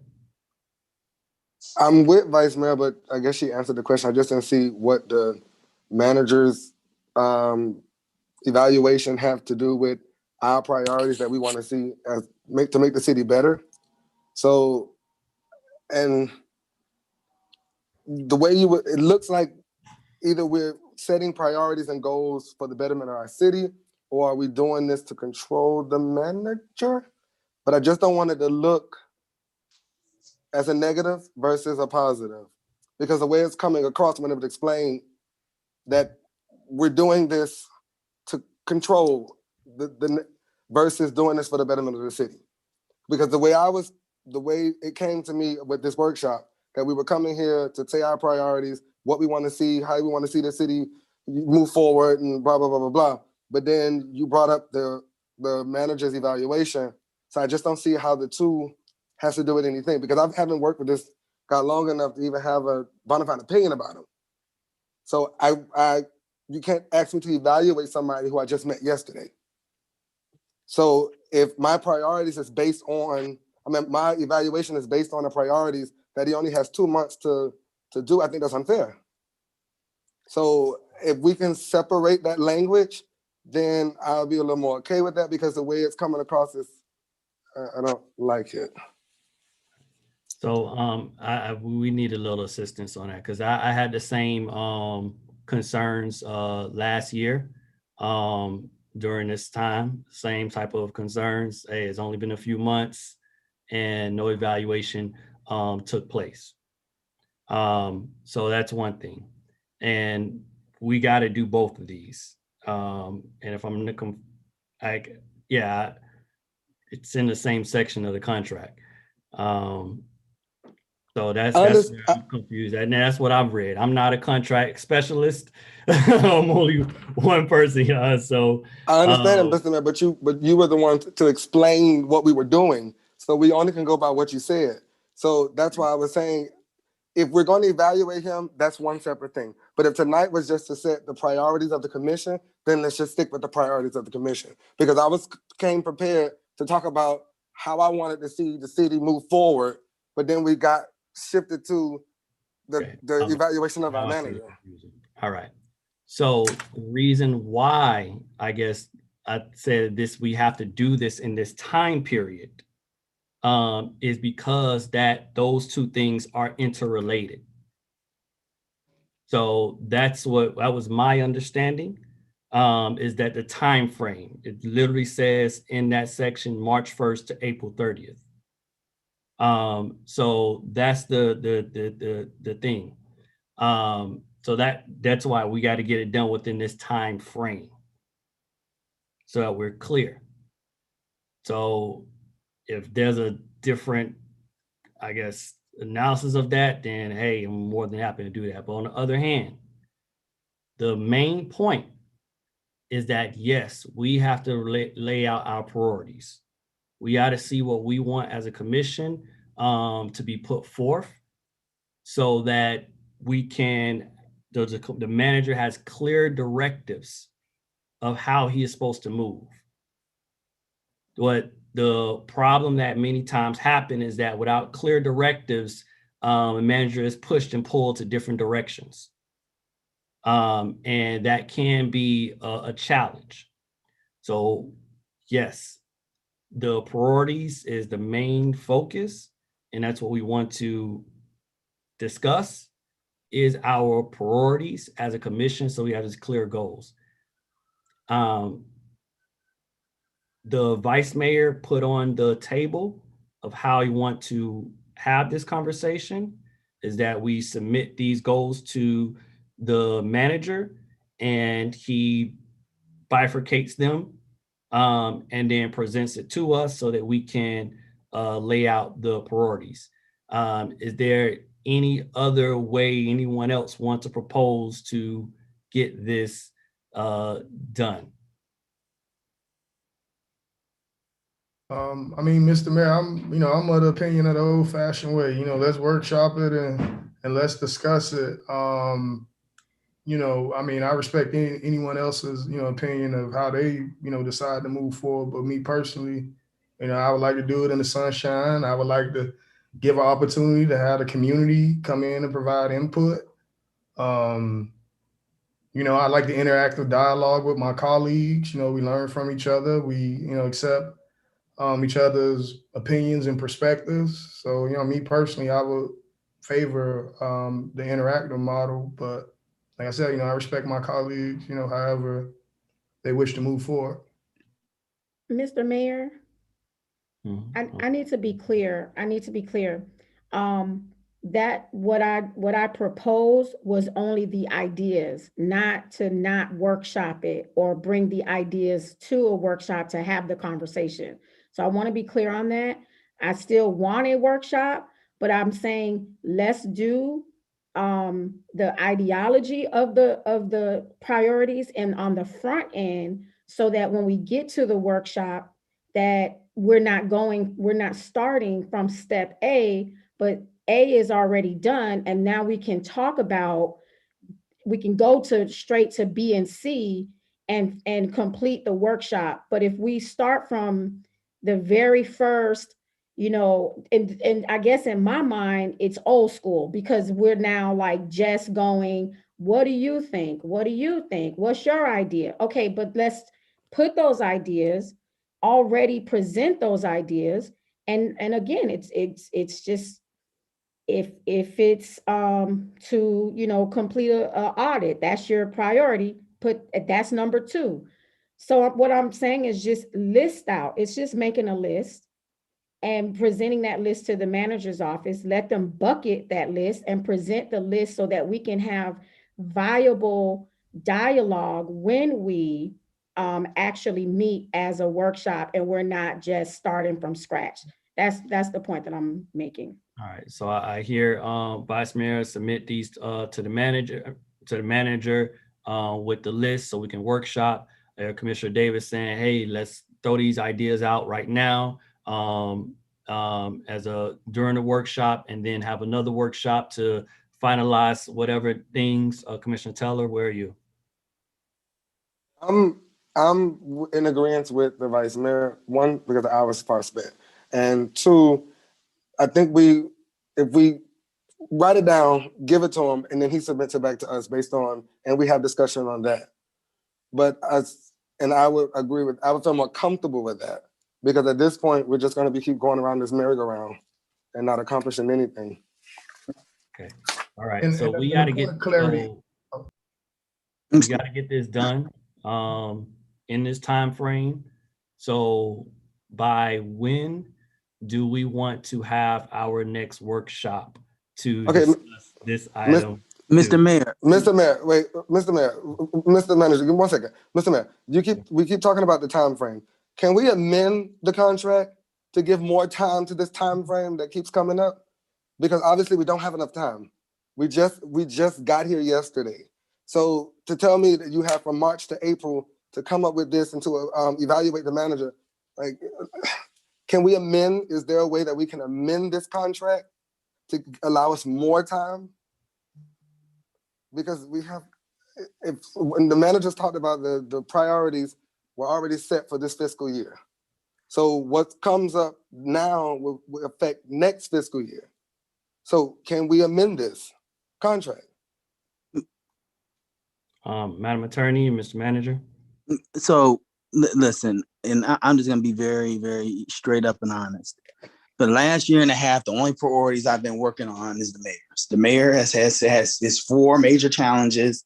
He was the only one to provide a list, a long list of priorities that's going on. Based on my email history, he's the only one that's provided directives via email, specific directives for things that want to be done. I appreciate this process. It needs to be holistic. I agree. It needs to be memorialized in writing, so I'm just not getting direction from one person or being penalized by not following one person's vision. My thing is this visioning, as far as my contract, the intent was that my priorities would have been issued last year during budget time, and I would be evaluated this year, mid-budget year, based on my accomplishments. What I'm hearing now, and I could be corrected, it feels like this process is being railroaded, is what it sounds like, because we keep talking about a time period, and then my evaluation having to be done by April 30th. And if anybody that's professional, that's worked in a professional workplace, thinks they can provide priorities and then evaluate me within a 2-month period to say those priorities or directives were achieved, is unrealistic. No. Let me touch on a few things. So, anybody has ever been watching Opa-locka, go ahead. I was going to say that generally the review would be what the manager's performance has been thus far. You all have seen what he's accomplished, and that's what you all would be evaluating. And then the next time you all would be evaluating is when you have additional time with him, and those priorities that you all are talking about will be more so down the pipeline, and that's what you all would be deciding on the next evaluation. Thank you. All right, if that makes sense. This is not the first time we've had a commission priorities workshop. We've had that multiple times over the course of the years. And it's always been very difficult to get priorities listed out and where they are. For those who look at myself and say that me as mayor is doing a priority, I was very clear about our 4 major challenges. And those challenges came at the very beginning, the State of City address, when we were literally in the midst of financial crisis. We had operational audit, we had all these things. So all I did was categorize those 4 major challenges. I personally have had priorities, my personal priorities that I like, really, I've been really proposed many of them. In parks, in police, and many of these things. Getting out of this financial oversight, making sure we tackle our flooding, make sure we handle our water billing, making sure we do these things are just fundamental to us operating as a city. And also we know that every single meeting that we've had since starting on this dais, I've talked about strategic planning, so that we as a commission get our ideas together and lay that out. And we had a resolution to do that at the very, very, very beginning to put this in place. And during that conversation, we said, no, we want to do a workshop. In each of these meetings, I asked, hey, when are we going to do these workshops? So we finally got to this workshop now. At the end of the day, this isn't about one person and in no way, shape, or form. These are about making sure that we do our duty as a commission. So whatever, this is what we got to do. So whatever the situation is, I literally am not tied to any priorities except making sure that everyone gets their priorities laid out, and we decide upon them as a commission. And it's all I really want to make sure that we allow. So however we want to do that, whether that be submitting them to the manager and bringing this budget back, bringing these ideas back, or whatever, we have to lay out those priorities. So right now I have on the agenda that we're going to call another workshop, and we're going to submit our information to the manager, and we will decide upon where we're going from there. Is that what I'm hearing? Well, Mr. Mayor, I'm in agreement. And just to correct the record, earlier, I wasn't in favor of having a conversation tonight. I'm amenable, just like everybody else, to workshopping it at a later date. If my colleagues would rather submit something in writing prior to the workshop, just to kind of move things along, I'm also in support of that process as well. All right, so when are we gonna have that time? When are we gonna do that, y'all?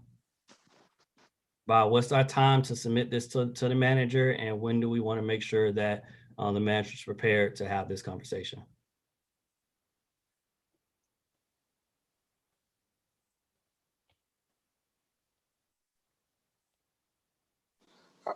In a week, we can send it via email in a week. Well, I can. I can't speak for everybody else, but I can. Okay. 1 week timeline works for me, Mr. Mayor. All right, so we'll submit everything by next Thursday. Well, today's what, Wednesday, Thursday? By next Thursday. Mr. Manager, how long would you need to organize ideas?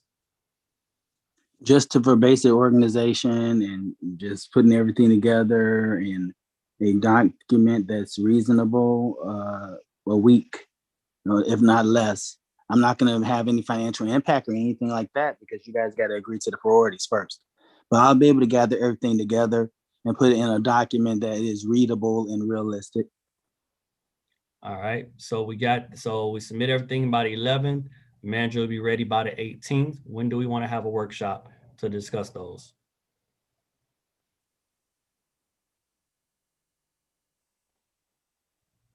Mr. Mayor, so it won't be on the 18th? Are we saying a separate workshop? I think it's going to be a much bigger conversation than just event. I think this events is going to take quite a bit of time, and the priorities, and that's why I propose us talking about this, so that we can figure this out on what we're going to do with events, or we're going to do it with commission priorities. So we're going to do the events on the 18th. We already have the 31st as a workshop date too, but it looks like want to do more. So if after the 18th, the manager's ready, when do we want to have the commission priorities workshop? Is it on the 31st, or you want to have something before then and then another one on 31st?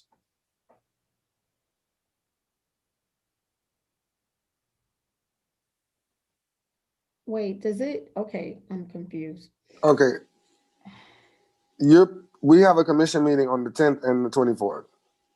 And correct? We have a CRA on the 17th, a workshop on the 18th, and a workshop on the 31st. And the 31st workshop, you're proposing that becomes a workshop for the commission priorities? That's after the manager. a part of it. That's what we have set right now. But I'm wondering if we need to do anything more than that. So if we submit our stuff by the 11th, by the 18th, the manager submits his information to us as a commission. And then our next workshop, is that going to be on the 31st, or you want to do a different time? But Mr. Mayor, you just said that we were having a workshop on the 31st. So why are we polling? If we said it was going to do a week, and the manager says he needed a week, we're 3 weeks out. I think that's more than enough time, right? Or is my math wrong? So parks on the 18th, not parks, I'm sorry, events on the 18th and the 31st priorities. I agree with that. There it is. That's what I'm asking, if that's the case. That's what we want to do. That's exactly what I'm asking. That's it. Okay. All right. So we got through that. All right. So let's wrap up, y'all. Let's close this out. All right. All right. So we're gonna do our events policy by the 18th. By the 18th, we're gonna look to have the manager submit. And Mr. Manager, when will you provide us the packet so that we can prepare before the 18th, because I know that we want to be prepared with our questions and whatever thoughts we have before the 18th. When will that agenda packet be ready so that we can have that conversation on the 18th? If you're asking me just to gather information and put it together, the 19th. If you're asking for fiscal impact and additional research, then a little bit longer. At this point, it's events policy first. It's events. 18th, we said events. So the events policy is on the 18th. Let me look at my calendar.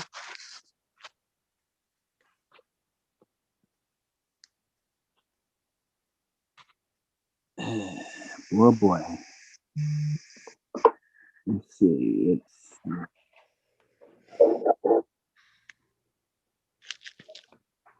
Monday, the 15th. All right. So we'll submit our manager already has our starts for the event. By the 15th, we will get our agenda packet for the 18th discussion on events. So that's what we're doing with the events. For the 11th, and we're looking for 2 resolutions.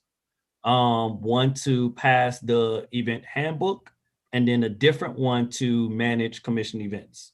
So those are the things we got for the 18th discussion. And for the commission priorities, we're looking to submit as a commission all of our thoughts to the manager. We will put those together and then present, and then we will discuss those priorities and details on the 31st. Sure. All right. Mr. Mayor? Yes. Anything else to close out? Go ahead, Madam. Yes, I do. I have a question, and it does fall under the priorities. So something has, between the last commission meeting and up into, I would say this week, we from an email. And since the workshop setting is the only place that we can have this conversation outside of sunshine, I'm concerned. I'm very concerned about some events, and I would like to have some answers, and inevitably, because what happens to one person or what one person on a commission does affects us all. And I think what's happening is we're not working as one commission, and that's basically what it's feeling like. I would like to have an answer. I would like to know what is going on, because I don't want to be sideswiped when it comes out.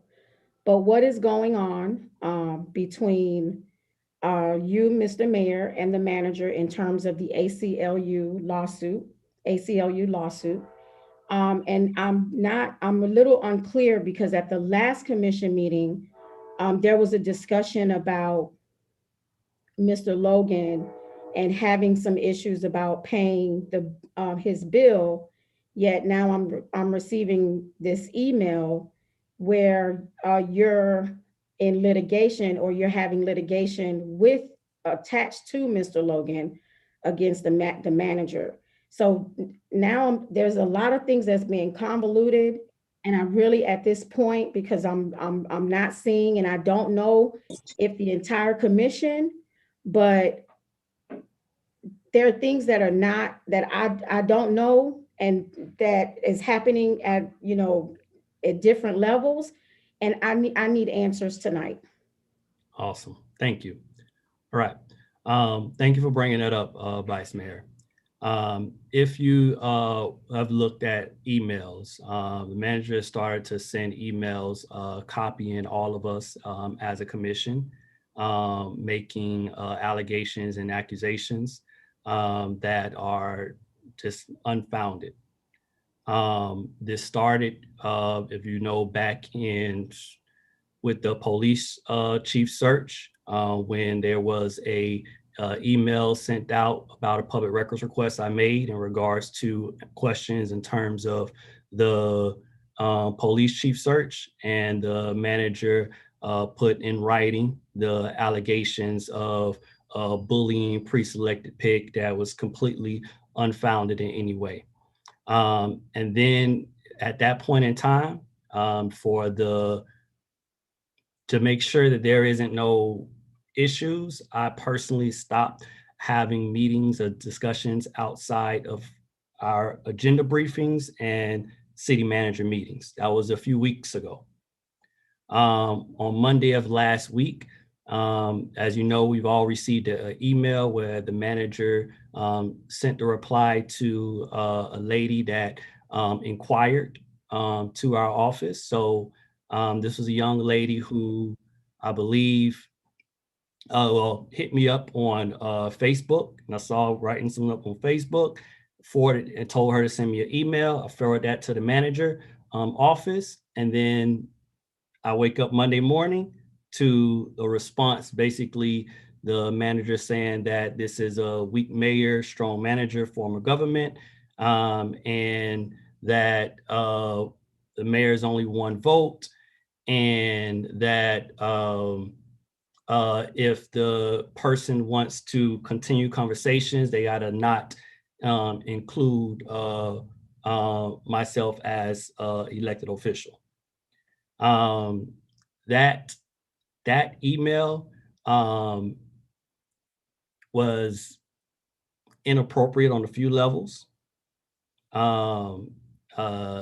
in my mind, and I've asked quite a few people because it was just very strange. I've never heard of a weak mayor, strong manager form of government, or even a employee or anybody basically telling a person not to communicate. And then also we talk about having extensive discussion. I've never actually had a conversation with the lady at all, like at all.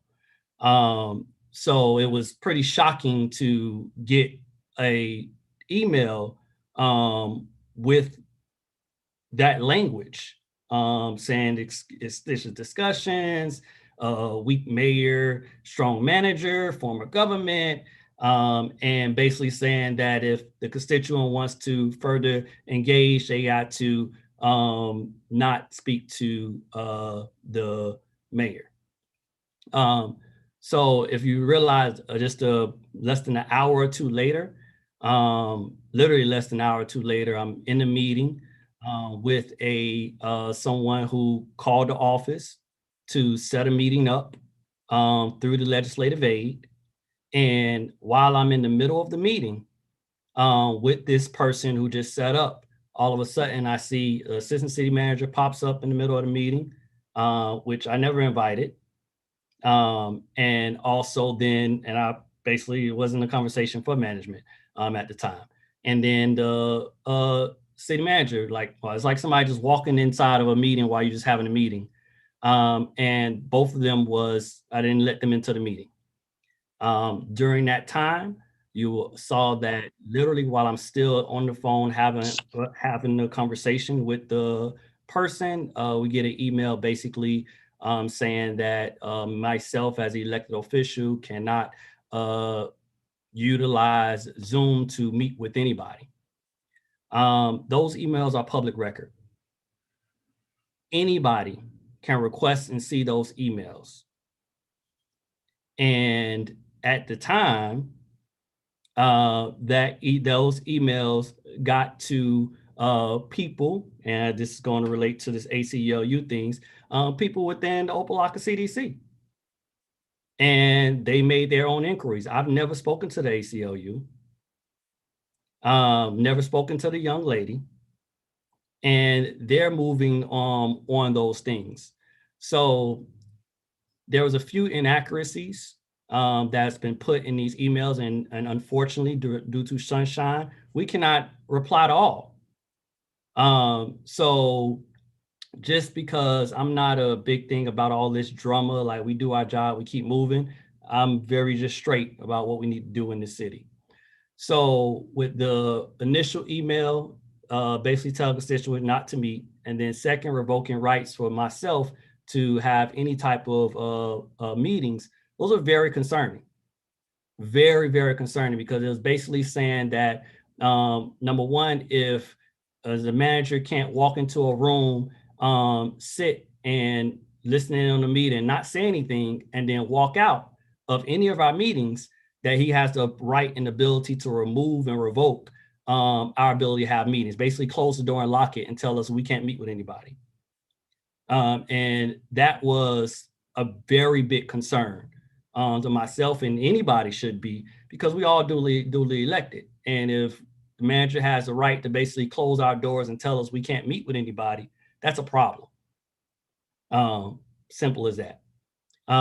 So that is and then just yesterday, I got hit up by the ACLU in regards to speak to me about that. I think these are very inappropriate moves that no staff or anybody working or anybody should have to deal with. And it is something that we as a commission need to address. So that's the situation, Vice Mayor Williams. Mr. Mayor, so Vice you Mayor. never, Through the mayor. I mean, Commissioner Teller, and then Mr. Manager. so the conversation that the Vice Mayor was talking about with the ACLU, you never contacted them at all? No. But they called your name only because I think what she was saying, because I felt the same way. They called your name and it made it seem like you guys were jointly filing this complaint against the manager. Say whatever they want, literally in emails, but I've never reached out or spoken to anyone in regards to the ACLU. But the funny thing, and let's bring in, I think you bring in this Opa-locka CDC piece. And this was very confusing to me too. So back in February, early of this month, the Opa-locka CDC reached out to me to present. You know, they present constituents present ideas to elected officials all the time. They presented some amazing information. And I was like, you know what? Y'all should come before the commission. Simple as that. And that was the last meeting. I was completely unaware about this situation about the 300. I was reminded during that meeting about this situation in terms of they're not paying debt, and we kind of had this conversation last year. And as you know, during that time, we also talked about making sure we have a property person that's involved with the managing the property of Town Center 1.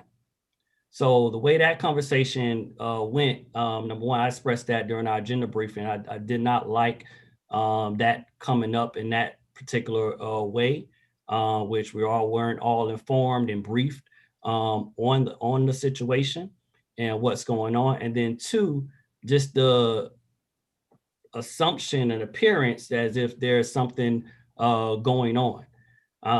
That is completely inappropriate. The Opa-locka CDC is a nonprofit within this city. Have people that live and work in this. It's an organization like anyone else. And if they're tenants of our Town Center 1, their contract is completely under the auspices of the manager and his direction, period. There's nothing else above that. Like, it's under the manager. So for those things to all come together, it's just, yeah, I just don't, yeah. Okay, so that's the situation. Is that Mr. Mayor, may I? Wait, I got you. Is that answer your question, Commissioner Teller? Yeah, for the most part, yes. Okay, all right, Mr. Manager. Go ahead, Commissioner Teller. Oh, no, because my whole thing was, I didn't know whether you did it or not. You say you didn't, it is what it is. But I just wish if that was the case, I wish we would have resolved this internally before it blew up to this, that not everybody is involved, because it seemed like this situation has been brewing for a while now, for a couple of weeks and some months now, between the war between you and the manager. And if we're gonna move forward, then we gotta work together. So one thing I do want to make sure that we are clear about, because I noticed this idea, like I'm not a big person about rumors. Been on this dais, I've had a lot of rumors about whether or not I live within the city, what I'm going to do, who I'm going to fire. All this stuff happens with these rumors. I don't pay attention to those rumors because it's a few people, it's a very small group of people in Opa-locka that do that rumor stuff. So this idea of a war, like there is no war from my perspective, period, not at all. I have a very clear, I'm very clear. I meet on do my weekly meetings and my agenda briefings. And there's all other people within those meetings, many of the people that's on this call right now. And that's it. I don't do anything outside of city manager meeting, agenda briefing, commission meetings. So yeah, this idea, there's something, but you're correct in the fact that when that initial email was sent about a public record request, when the manager led allegation to a third party contractor, with the completely outfounded, yes, it should have been addressed right then and there. But I'm only one of 5.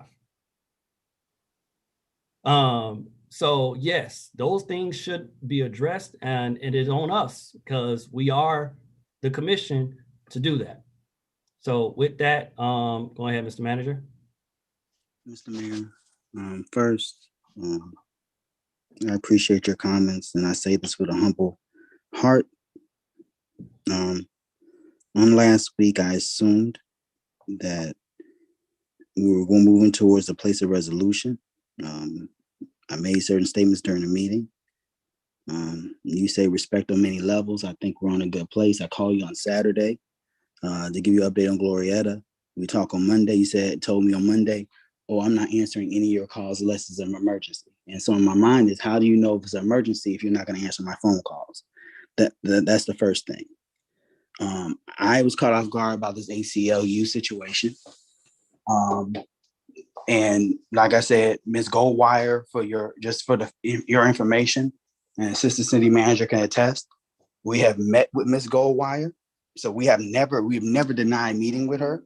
We met with her on via Zoom with Mr. Abia, Mr. Ellis, and other staff members. So that's the first thing. So we never denied her First Amendment right to communicate. My statement was because suspicious timing, this thing comes about with Durham and this consent decree in the building department. And then miraculously, this lady comes about, wants to provide advice to the building department. When we spoke to this young lady on the phone, she said, I have had conversations with the mayor in regards to the building department and guidance. That's what she said. Mr. Ellis was on the line. So I just want to be clear with that. Okay, let's take a step backwards. The recruiter email. Okay, Mr. Ellis can attest to this. I called you, Mr. Ellis called you. You were en route to have lunch with a reverend and an individual that was interested in being the chief of police of Opa-locka. And I called you and said, Mr. Mayor, I don't think you need to have that meeting because he's interested in being a chief. He solicited me on several occasions. Potentially is going to be an applicant in this recruitment process and not to meet with them. That's number 2. So I don't throw out blanket statements that are false. When I write an email, I could be wrong on maybe one thing, but I state facts, okay? I am trying my best, sincerely, to protect the city from any liability, okay? We're in commission meetings. You make open statements about certain departments and reviews being done when it's openly known that you have issues with certain department heads that work for this city. And it's not a rumor that the city manager started. It's open and everybody's aware. So I just want to protect the staff, and I want to protect you. I asked you on a call yesterday, I said, hey, Mr. Mayor, I'm trying to, move things forward where we're at, where we're going. You said, well, I have gotten advice by multiple attorneys. I said, multiple attorneys. I said, have you even talked to our city attorney? You said no. So you haven't even gotten guidance from our city attorney in regards to how to resolve the matter. To see an email yesterday from the ACLU with your name on it clearly says Matthew Pygott, Mayor Matthew Pygott, and the CDC is making an inquiry in regards to my violation of somebody's First Amendment rights, clear in writing, an organization that I am about to request the commission to vote on next week to start legal proceedings to evict them after I've already sent a 30-day letter a couple weeks ago. And I find it mighty strange in timing where your name and the CDC is connected and they owe us $300,000 and we're potentially about to evict them. So everything I've done is above board. I copied the commission because they need to be aware of these things. So I appreciate how you feel. I appreciate everything you said, but I can stick everything with facts. I have staff that can attest to these conversations. Even yesterday, you proclaimed how fond you were of Willie Logan, how amazing guy he was. He was the youngest mayor of Opa-locka, and all these things about Willie Logan in our call yesterday as we were discussing the matter. So you clearly show what your position is with yourself and Opa-locka CDC. Okay, I received communication from the Opa-locka CDC today. I told them, hey, you guys went to the ACLU on me. I'm not talking to you without an attorney present. So let's tell the whole story, Mr. Mayor. You only are telling your portion. And this is why I copy the commission on everything, because they need to know. And if you want to dispute it, that's fine. And actually, early on in my career here, all I did was try to protect you from ethics violations. But at this point, if you want to open yourself up to them, I'm going to stop writing emails and I'm going to allow staff to do it. I even told you I felt as if you placed me in a hostile work environment on multiple occasions, Okay, sir? So I'm trying my best. You're the only one beating me up. Even the previous commission, you were the only one beating me up. We have a new commission. You're the only one beating me up. We go in these commission meetings, we talk about priorities and strategies. You talk about your priorities, your strategies, what you've accomplished, not what the city's accomplished. Oh, I'm done with all my goals. I need more. It's one-sided. It's been one-sided for a year and a half. So I'm telling this new commission that I would like having priorities and goals that are more than just what the mayor directives are. I have resolutions passed every month directing the city manager to have a new mandate, a new report to be required, just because I say no to you. That's public record too, as well, sir. So let's just be clear. I'm a little emotional, so I'm done with the matter. As you hear my voice shaking, this is very serious to me. This is my livelihood.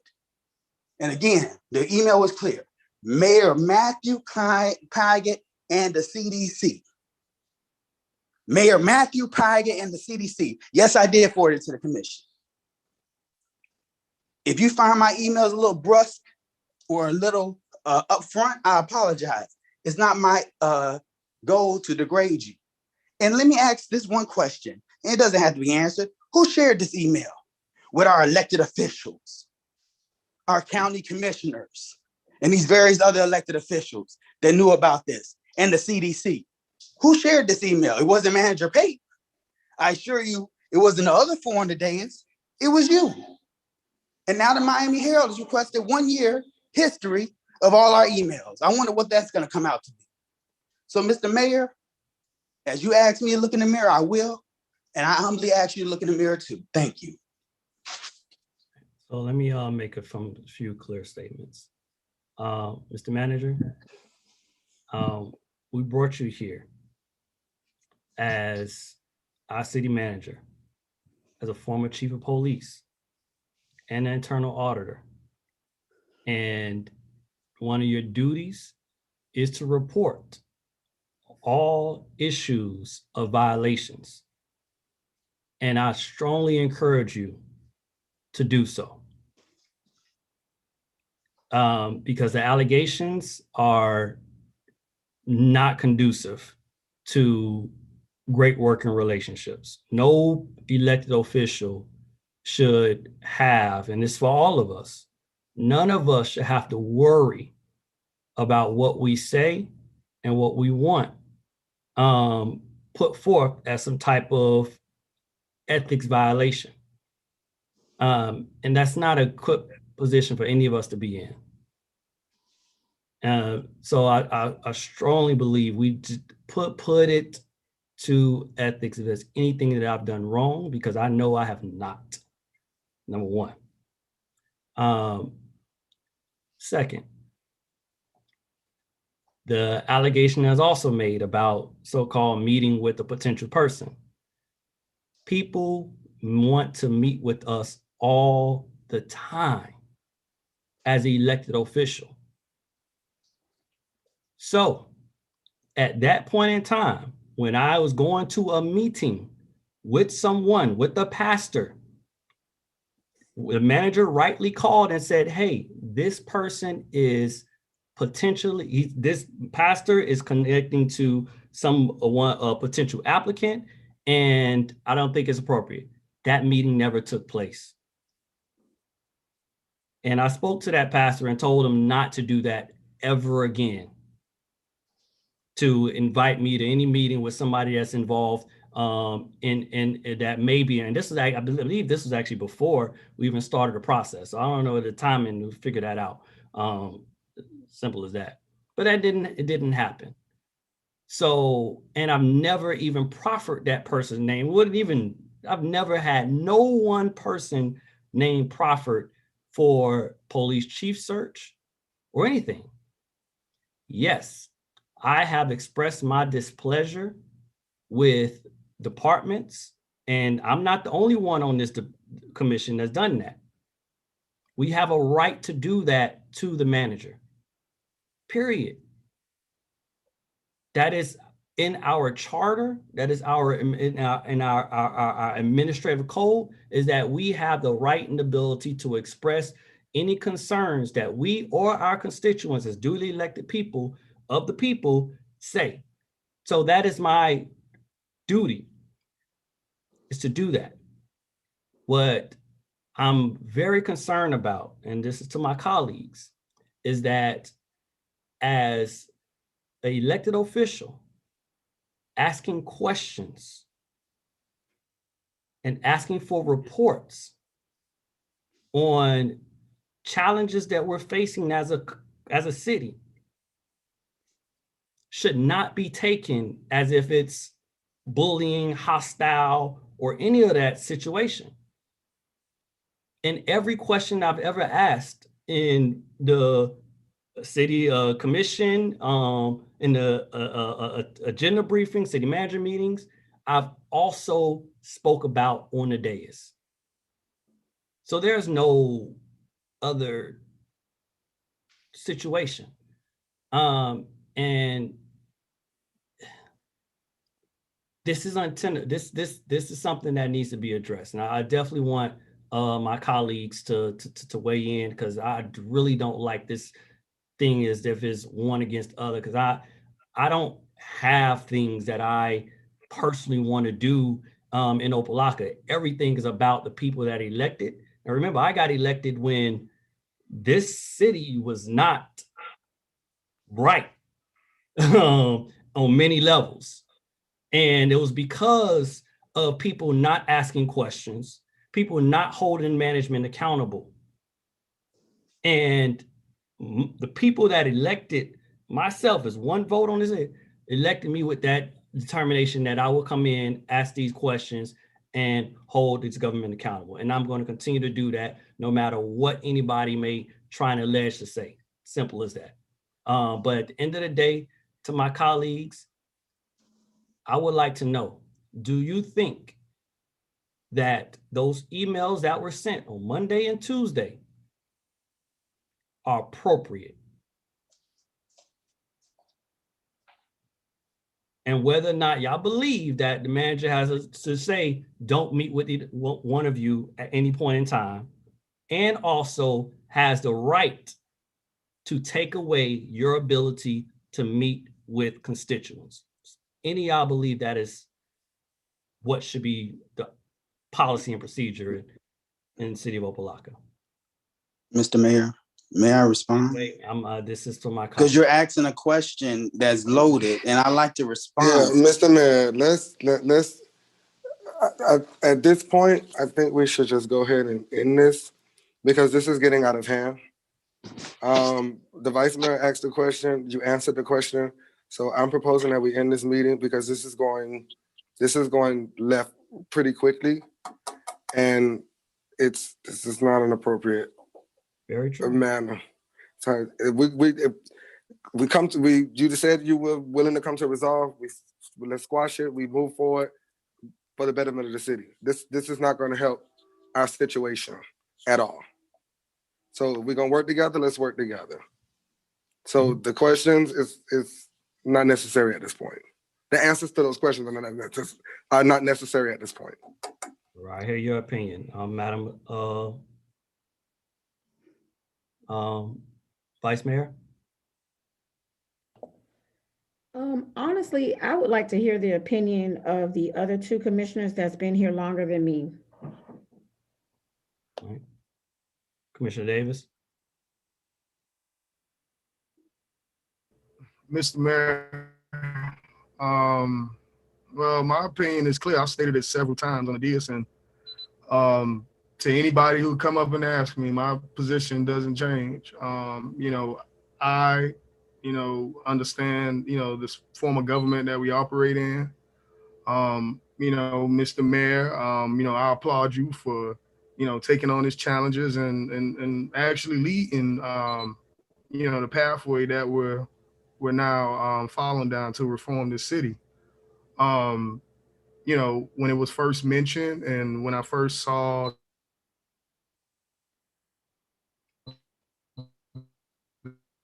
You're going out, Commissioner Davis. I guess, Commissioner Davis, you went out for a few moments. relationships were strong. Mr. Mayor, can you hear me now? Okay, can you hear me now, Mr. Mayor? Yeah, you're breaking up. I would love us to be able to have a conversation. Okay, I'm in a bad area. I think simple as that. We need to have this conversation. I think it's a in-person type conversation, and a workshop so that we can be straight up and clear. Because you're correct. This needs to be resolved ASAP. Because I do not like working under these conditions at all. Mr. Mayor, Miss Williams, do you have anything else? I'm actually still, I'm still trying to analyze and internalize everything. I do know that, we all ran on change, and I know you as well, also, and ran on that same principle. And as Commissioner Davis stated, a lot has moved forward with the city under your leadership, but as well as under the leadership of the city attorney. I'm sorry, the city manager, and the city attorney, and the city manager.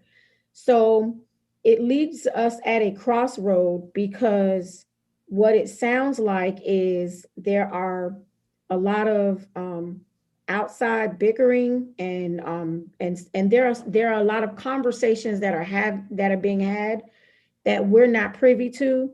So those conversations, although they're being dropped here, but honestly, they're two separate. I'm hearing two different stories, so it's very hard for me to analyze everything because of those stories. Now, do you want my honest opinion? Yes, when that email came out, and that actual statement that did trouble me. So, but the manager corrected it. He sent out a retraction and apologized. And I think that apology probably became because the commission said, said to the manager, that statement may have not been the most appropriate. But do we hold all the work and the forward movement? How do we as a commission, come together? Because there was a statement that the manager did say about the I statements, and I will tell you, I've sat on the commission for a few 3-4 months now, and if you can go back to some of those commission meetings, there are a lot of my priorities and I statements, and because of that, it does trouble me, and sometimes I want us to be able to come together. And I think that's why I myself push the strategic planning meeting. So, and wanted it. I think I kept saying, even, to everyone, I want to have it so that we can lay out. But what's happening is we're not one board, and it doesn't feel like one board. And I want to be clear, because I did not run for office to be in any scandals like Opa-locka is used to being in. I did not run for office to be in any, bickering that's going on between one side and another. I do know that mediations have tried to take place, and they have not worked. So something has to happen, and I don't know what has to happen, but something does need to happen. But it does concern me, however, it does concern me that because there is litigation that is about to happen and your name is attached to it. And I think that is why I then brought that particular thing up, because I don't even know how to move forward, with that process. Another thing that I also recognize, and I know that happens in Opa-locka, well, I see now, I probably didn't know now, it's too much talking going on. People talk too much. People are funneling out too much information. I just laid on, and I'm going to lay this out tonight with the city attorney, and I'll say it while we're on live on, and she can hear, is we really need to have a confidentiality statement. All of the employees, there are too many employees that are connected to so many people. And although we know there are a lot of things that are public record, but it's just too much, we're becoming our own enemies. And that's what's happening. We are becoming our own enemies from the inside, and it is funneling out into everywhere else. And we've got to figure out how to stop fighting on the inside, because that fighting is going, and it's outside. And that's been the history of Opa-locka. So I'm going to be honest, right now it does feel like both of you are in some type of wrong, and you all have to reflect on what is happening, that there's some issues that you all are having. I think there's too much passion, too many feelings. People are getting in their feelings too fast. I think people are reactionary and not thinking about things before responses go out. So I think what we need to really do is step back from ourselves. I have a saying that I like to say is, you can't see the picture because you're painting it, and you all are painting your own pictures right now. So just step back, reflect on, take what, maybe have conversations. I know is impossible, Mr. Mayor, because of sunshine, but just have those conversations, and let's reflect on, and I would say all of us, let's reflect on what we're doing, and what is that one thing we can do to change so that we can move forward as a board. Because what I don't want us to do is have negative press. And I think you all know that my goal is to change the perception of Opa-locka. So we got to fix it. I don't know how, and it's not going to happen overnight, but we got to fix it. So that's my statement. Yeah, I would love us to get past this ASAP.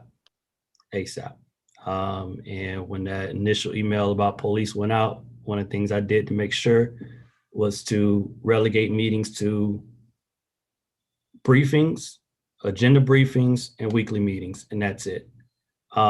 Because yeah, I do think the emotional, the personal is too much. This is a business. This is professional, and we need to do our job. Simple as that. We all here elected. We need to do our job. Simple as that. So I would definitely want to make sure, like, let's figure out how we can resolve this ASAP so we can move forward.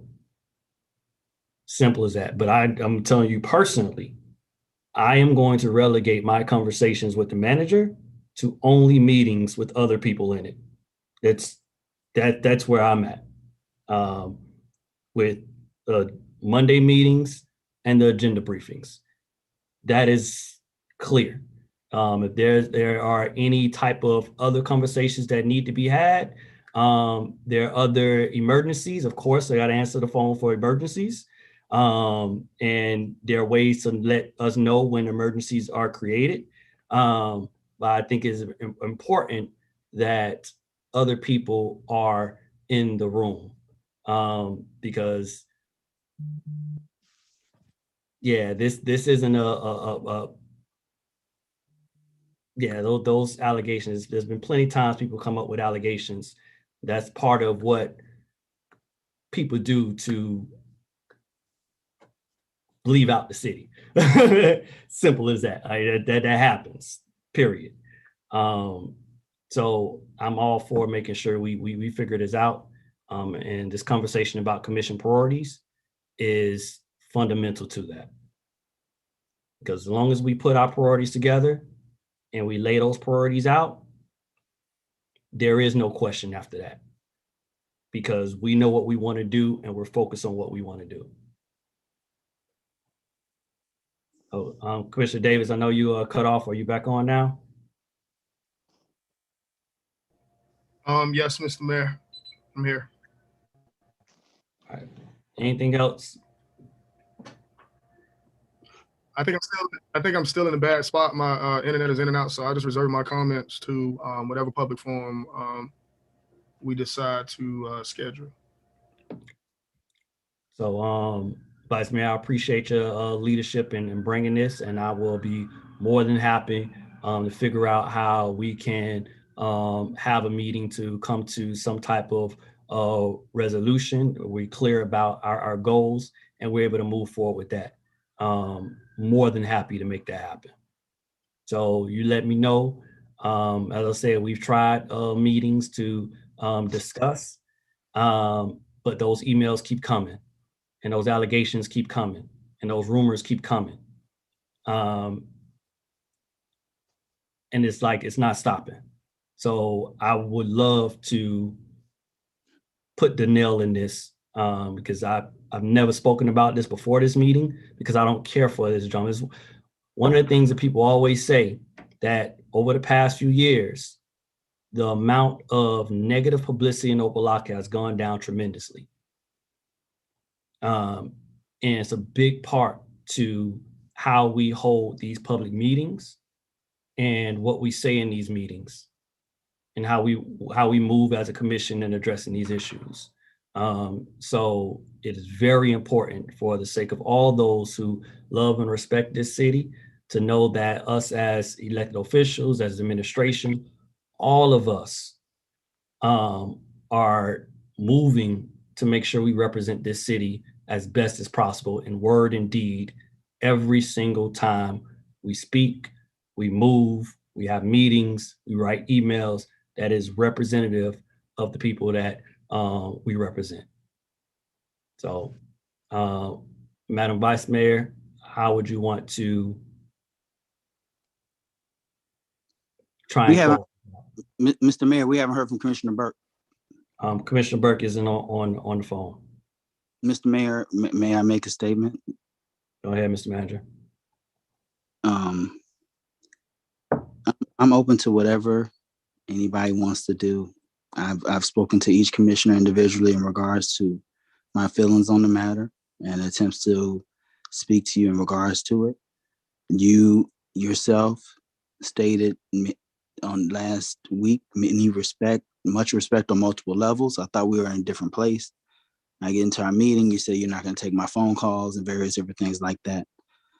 Make it clear I took your Zoom administrative privileges away, but you've had a meeting ever since that email. You've had a meeting, and I have not restricted you from having meetings.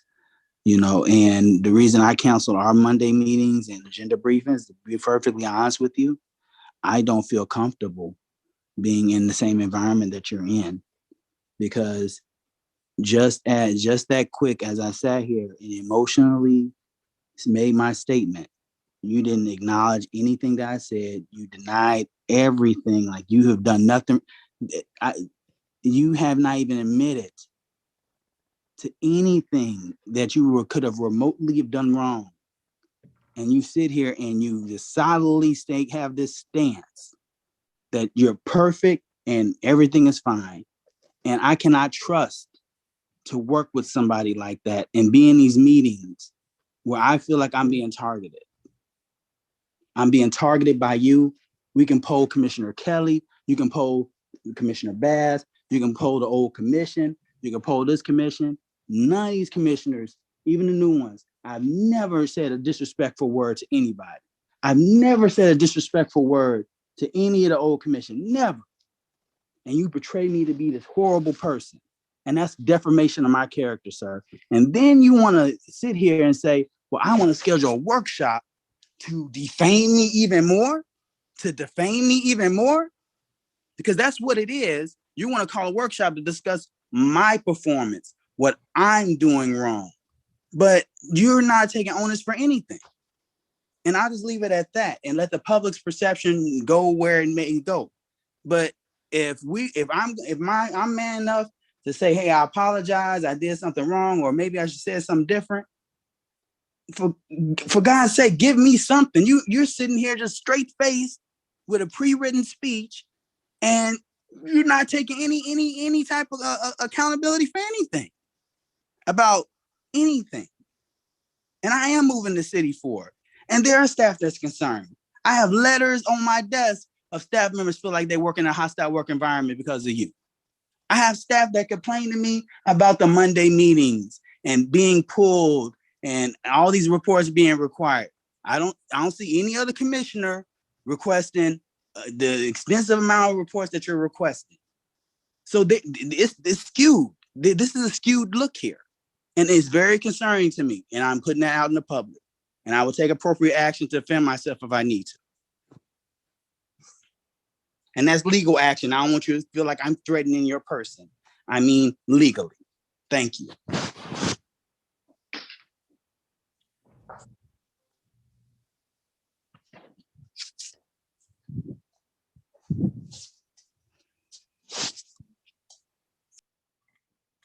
Madam Vice Mayor.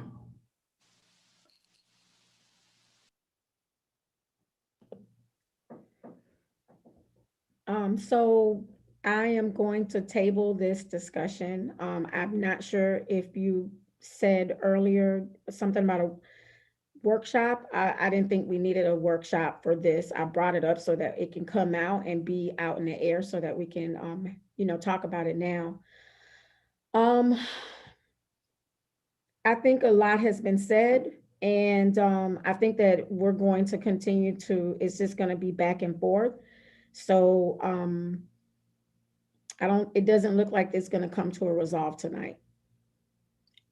So what do we do to get a resolve? Because as last week, the manager said he wouldn't make any agenda briefings or briefings per period.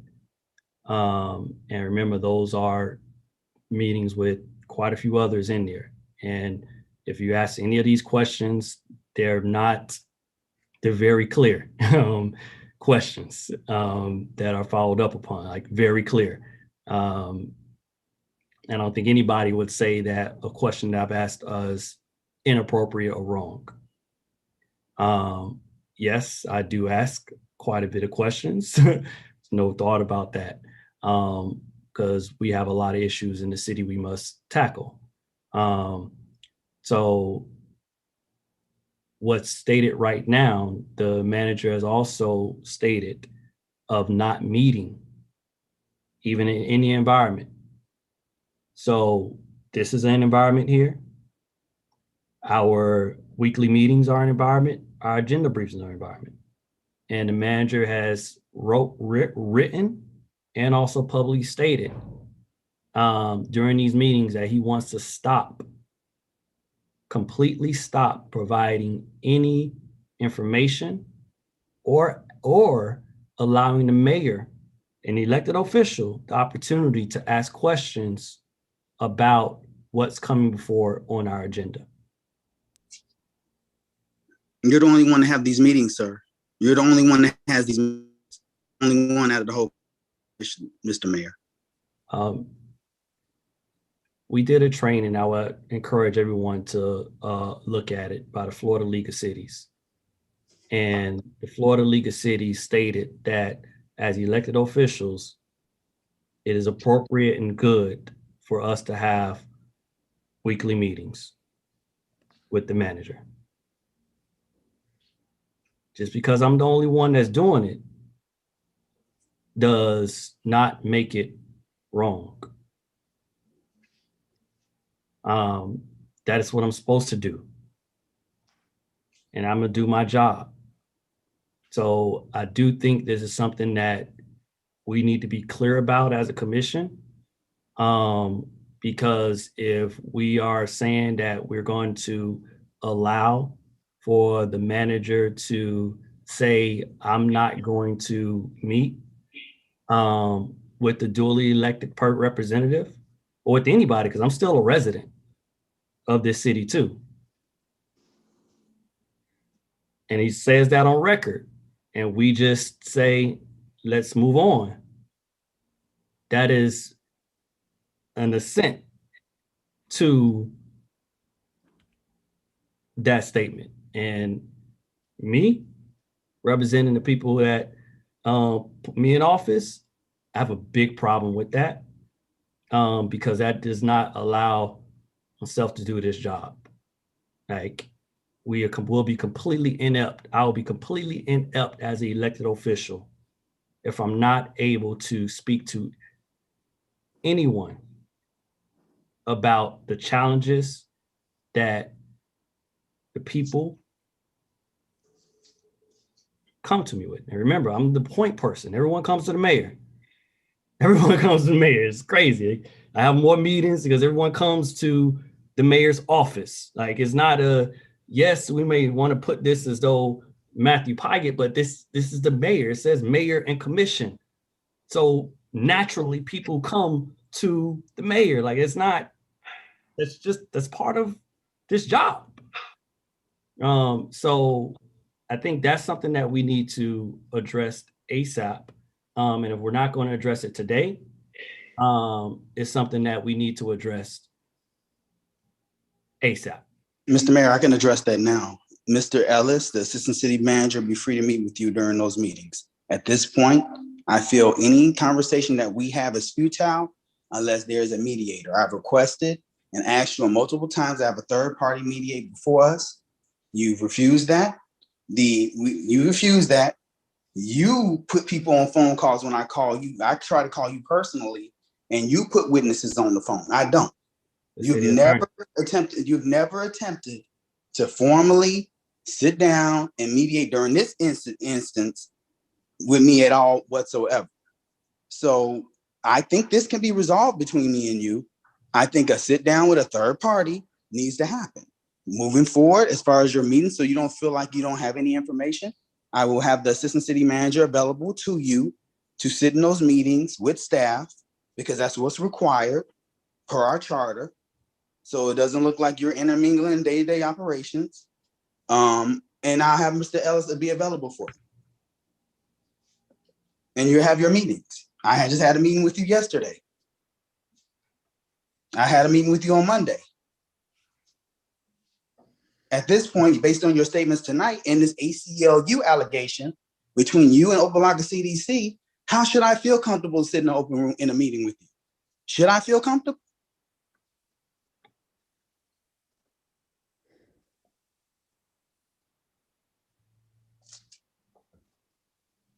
Mr. Mayor. Vice Mayor.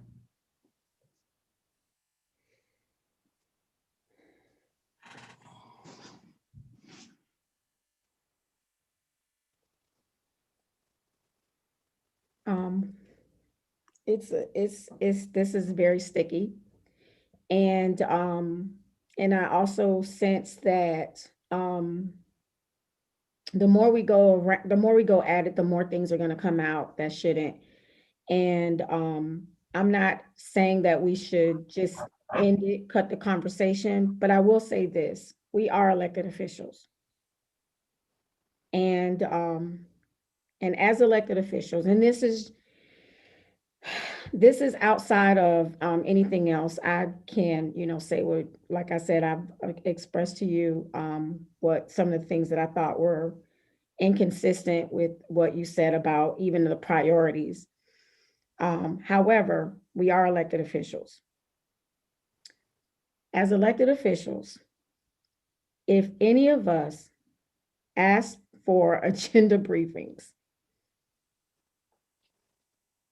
any of us, then I think that this helps if there is no agenda briefing for anybody, if Commissioner Davis or myself, then it would probably be the Wild Wild West on the dais every time we meet. But there's another position. What the city manager is saying is he's not comfortable because when he does meet with you, Mr. Mayor, something else happens. What's stating right now is not what's being happening behind the scenes when when you all are meeting. So I think there has to be a sense of decorum during those meetings. I think there has to be a what do you call that? Just confused right now. There has to be I guess decorum, but during those agenda briefings, norms, that's it. There must be norms that are set up during those briefings so that it does not fall out of place or Mr. Pate does not feel attacked. And I think that's what I'm hearing, that he's feeling attacked. And I know that we as the commission, we don't want our city manager's office, the entire office, to feel like we are against them. However, and still though, there is a level of respect that we deserve, that we should have. So that needs to happen, and that should happen. And it has happened for me, but I also believe that the agenda briefings also help the clerk's office. I think that helps them as well. So, the other commissioners, I'm not sure how they feel, but I know we probably feel torn in the middle, but I do know that as elected officials, we do have to get a level of respect. We deserve it. In the meantime, there also has to be some norms set in place when you all do meet together, because we're not privy to those meetings. And so I'm hearing the city manager saying something totally different. So, and I'm not sure if that's something that Ms. Weeks can assist with, the norms, but there does need to be some. So that's my take on it. Madam Weeks, if you want to, as any, like, the thing is, I want everyone to be clear about is that there's always other people in these meetings. Legislative aid is in every one of the meetings. The assistant city manager, on Monday meetings, you have Mr. Anathan, Mr. Austin. There are a lot of other people in these meetings. And on our agenda briefings, the clerk and the attorney, there are other people. So a lot of these allegations is coming, like, there are other people, like please check with others that are in these meetings and see if I'm any different than I am in these meetings right here than I am in these other meetings, because that's not the case. The same level of professionalism I bring to these commission meetings is the exact same level of professionalism and questions that I have in the Monday meetings and the agenda briefing, which is why it's very important to cut off all other communication, because I wanted to make sure, because these talk as though the benefit and the problem is that I, as a person, elected official, only have these work meetings to be able to speak to y'all. That's it. People can go around and say whatever they want, but I only have these meetings. And I'm going to be straight up and real with you. So ask others. It's public record. There's agendas laid out for the meetings. We know exactly what the agendas are. Like, this is more than this. And this office and us as elected officials are a body. The city is a body. So this isn't an attack on just one person. And these things lead to lawsuits, as was mentioned, that has happened in the past with other appointed officials and also employees that set up lawsuits for the city when looking for other jobs. So, like, there's more to this, man, and we got to be clear. We got to be clear about this, and I would love for us to do this in person, like, because this virtual stuff is this virtual stuff isn't really the place for this, y'all. It really isn't. We need to have some in-person meetings to discuss this as a commission and put it to rest.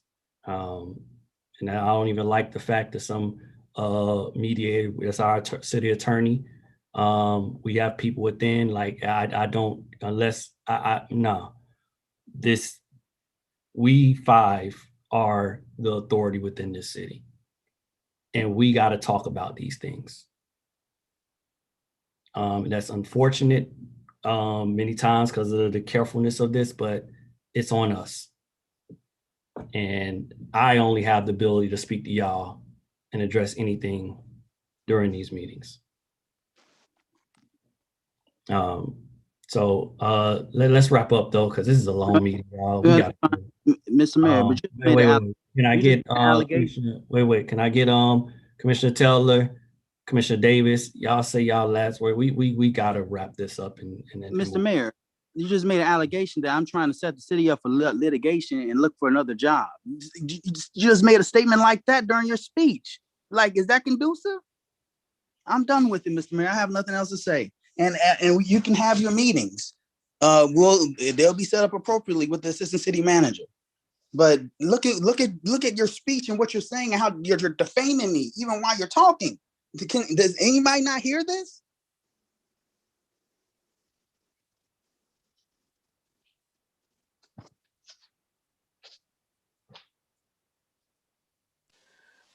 Again, I say, Mr. Mayor, we need to wrap this up. This is not very productive right now, and we don't seem to be coming to a resolve. You said you're willing to meet. He said he's willing to meet. We're going to do business respectfully. So at this point, it's almost 9 o'clock. We've been doing this since 5:30, and I think this portion of the meeting has been longer than anything that was on the agenda item. So I would say we need to wrap this up. because we're just going around in circles, and it's getting old. So can we please adjourn?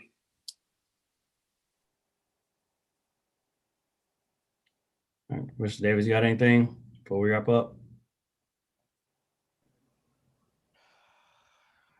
I mean, at this point, Mr. Mayor, I just reserve my comments till a later date. It's been a long night, and I think my colleagues can agree with me. So, yeah, I don't really want to put the baby in front of the bus, but yeah, I guess we'll call it a night. Thank you. All right. So good. Do I have a motion? We'll continue this. I know next commission meeting, I will bring it up. So let's have a motion to adjourn. Before a motion is made, I know you're getting ready, Commissioner Taylor, I see you. I would, I'm asking that you think about bringing this up to commission. We did have a conversation that we would, bring this up during the next workshop. So I just want to caution. I just think that at the commission, we're still going back to bringing, more rumors and I'm not saying that it's not, the proper place, but I just think we need to work through this through a workshop setting and not on a dais. And that being said, I do make a motion to adjourn. All right. Well, workshop set in person.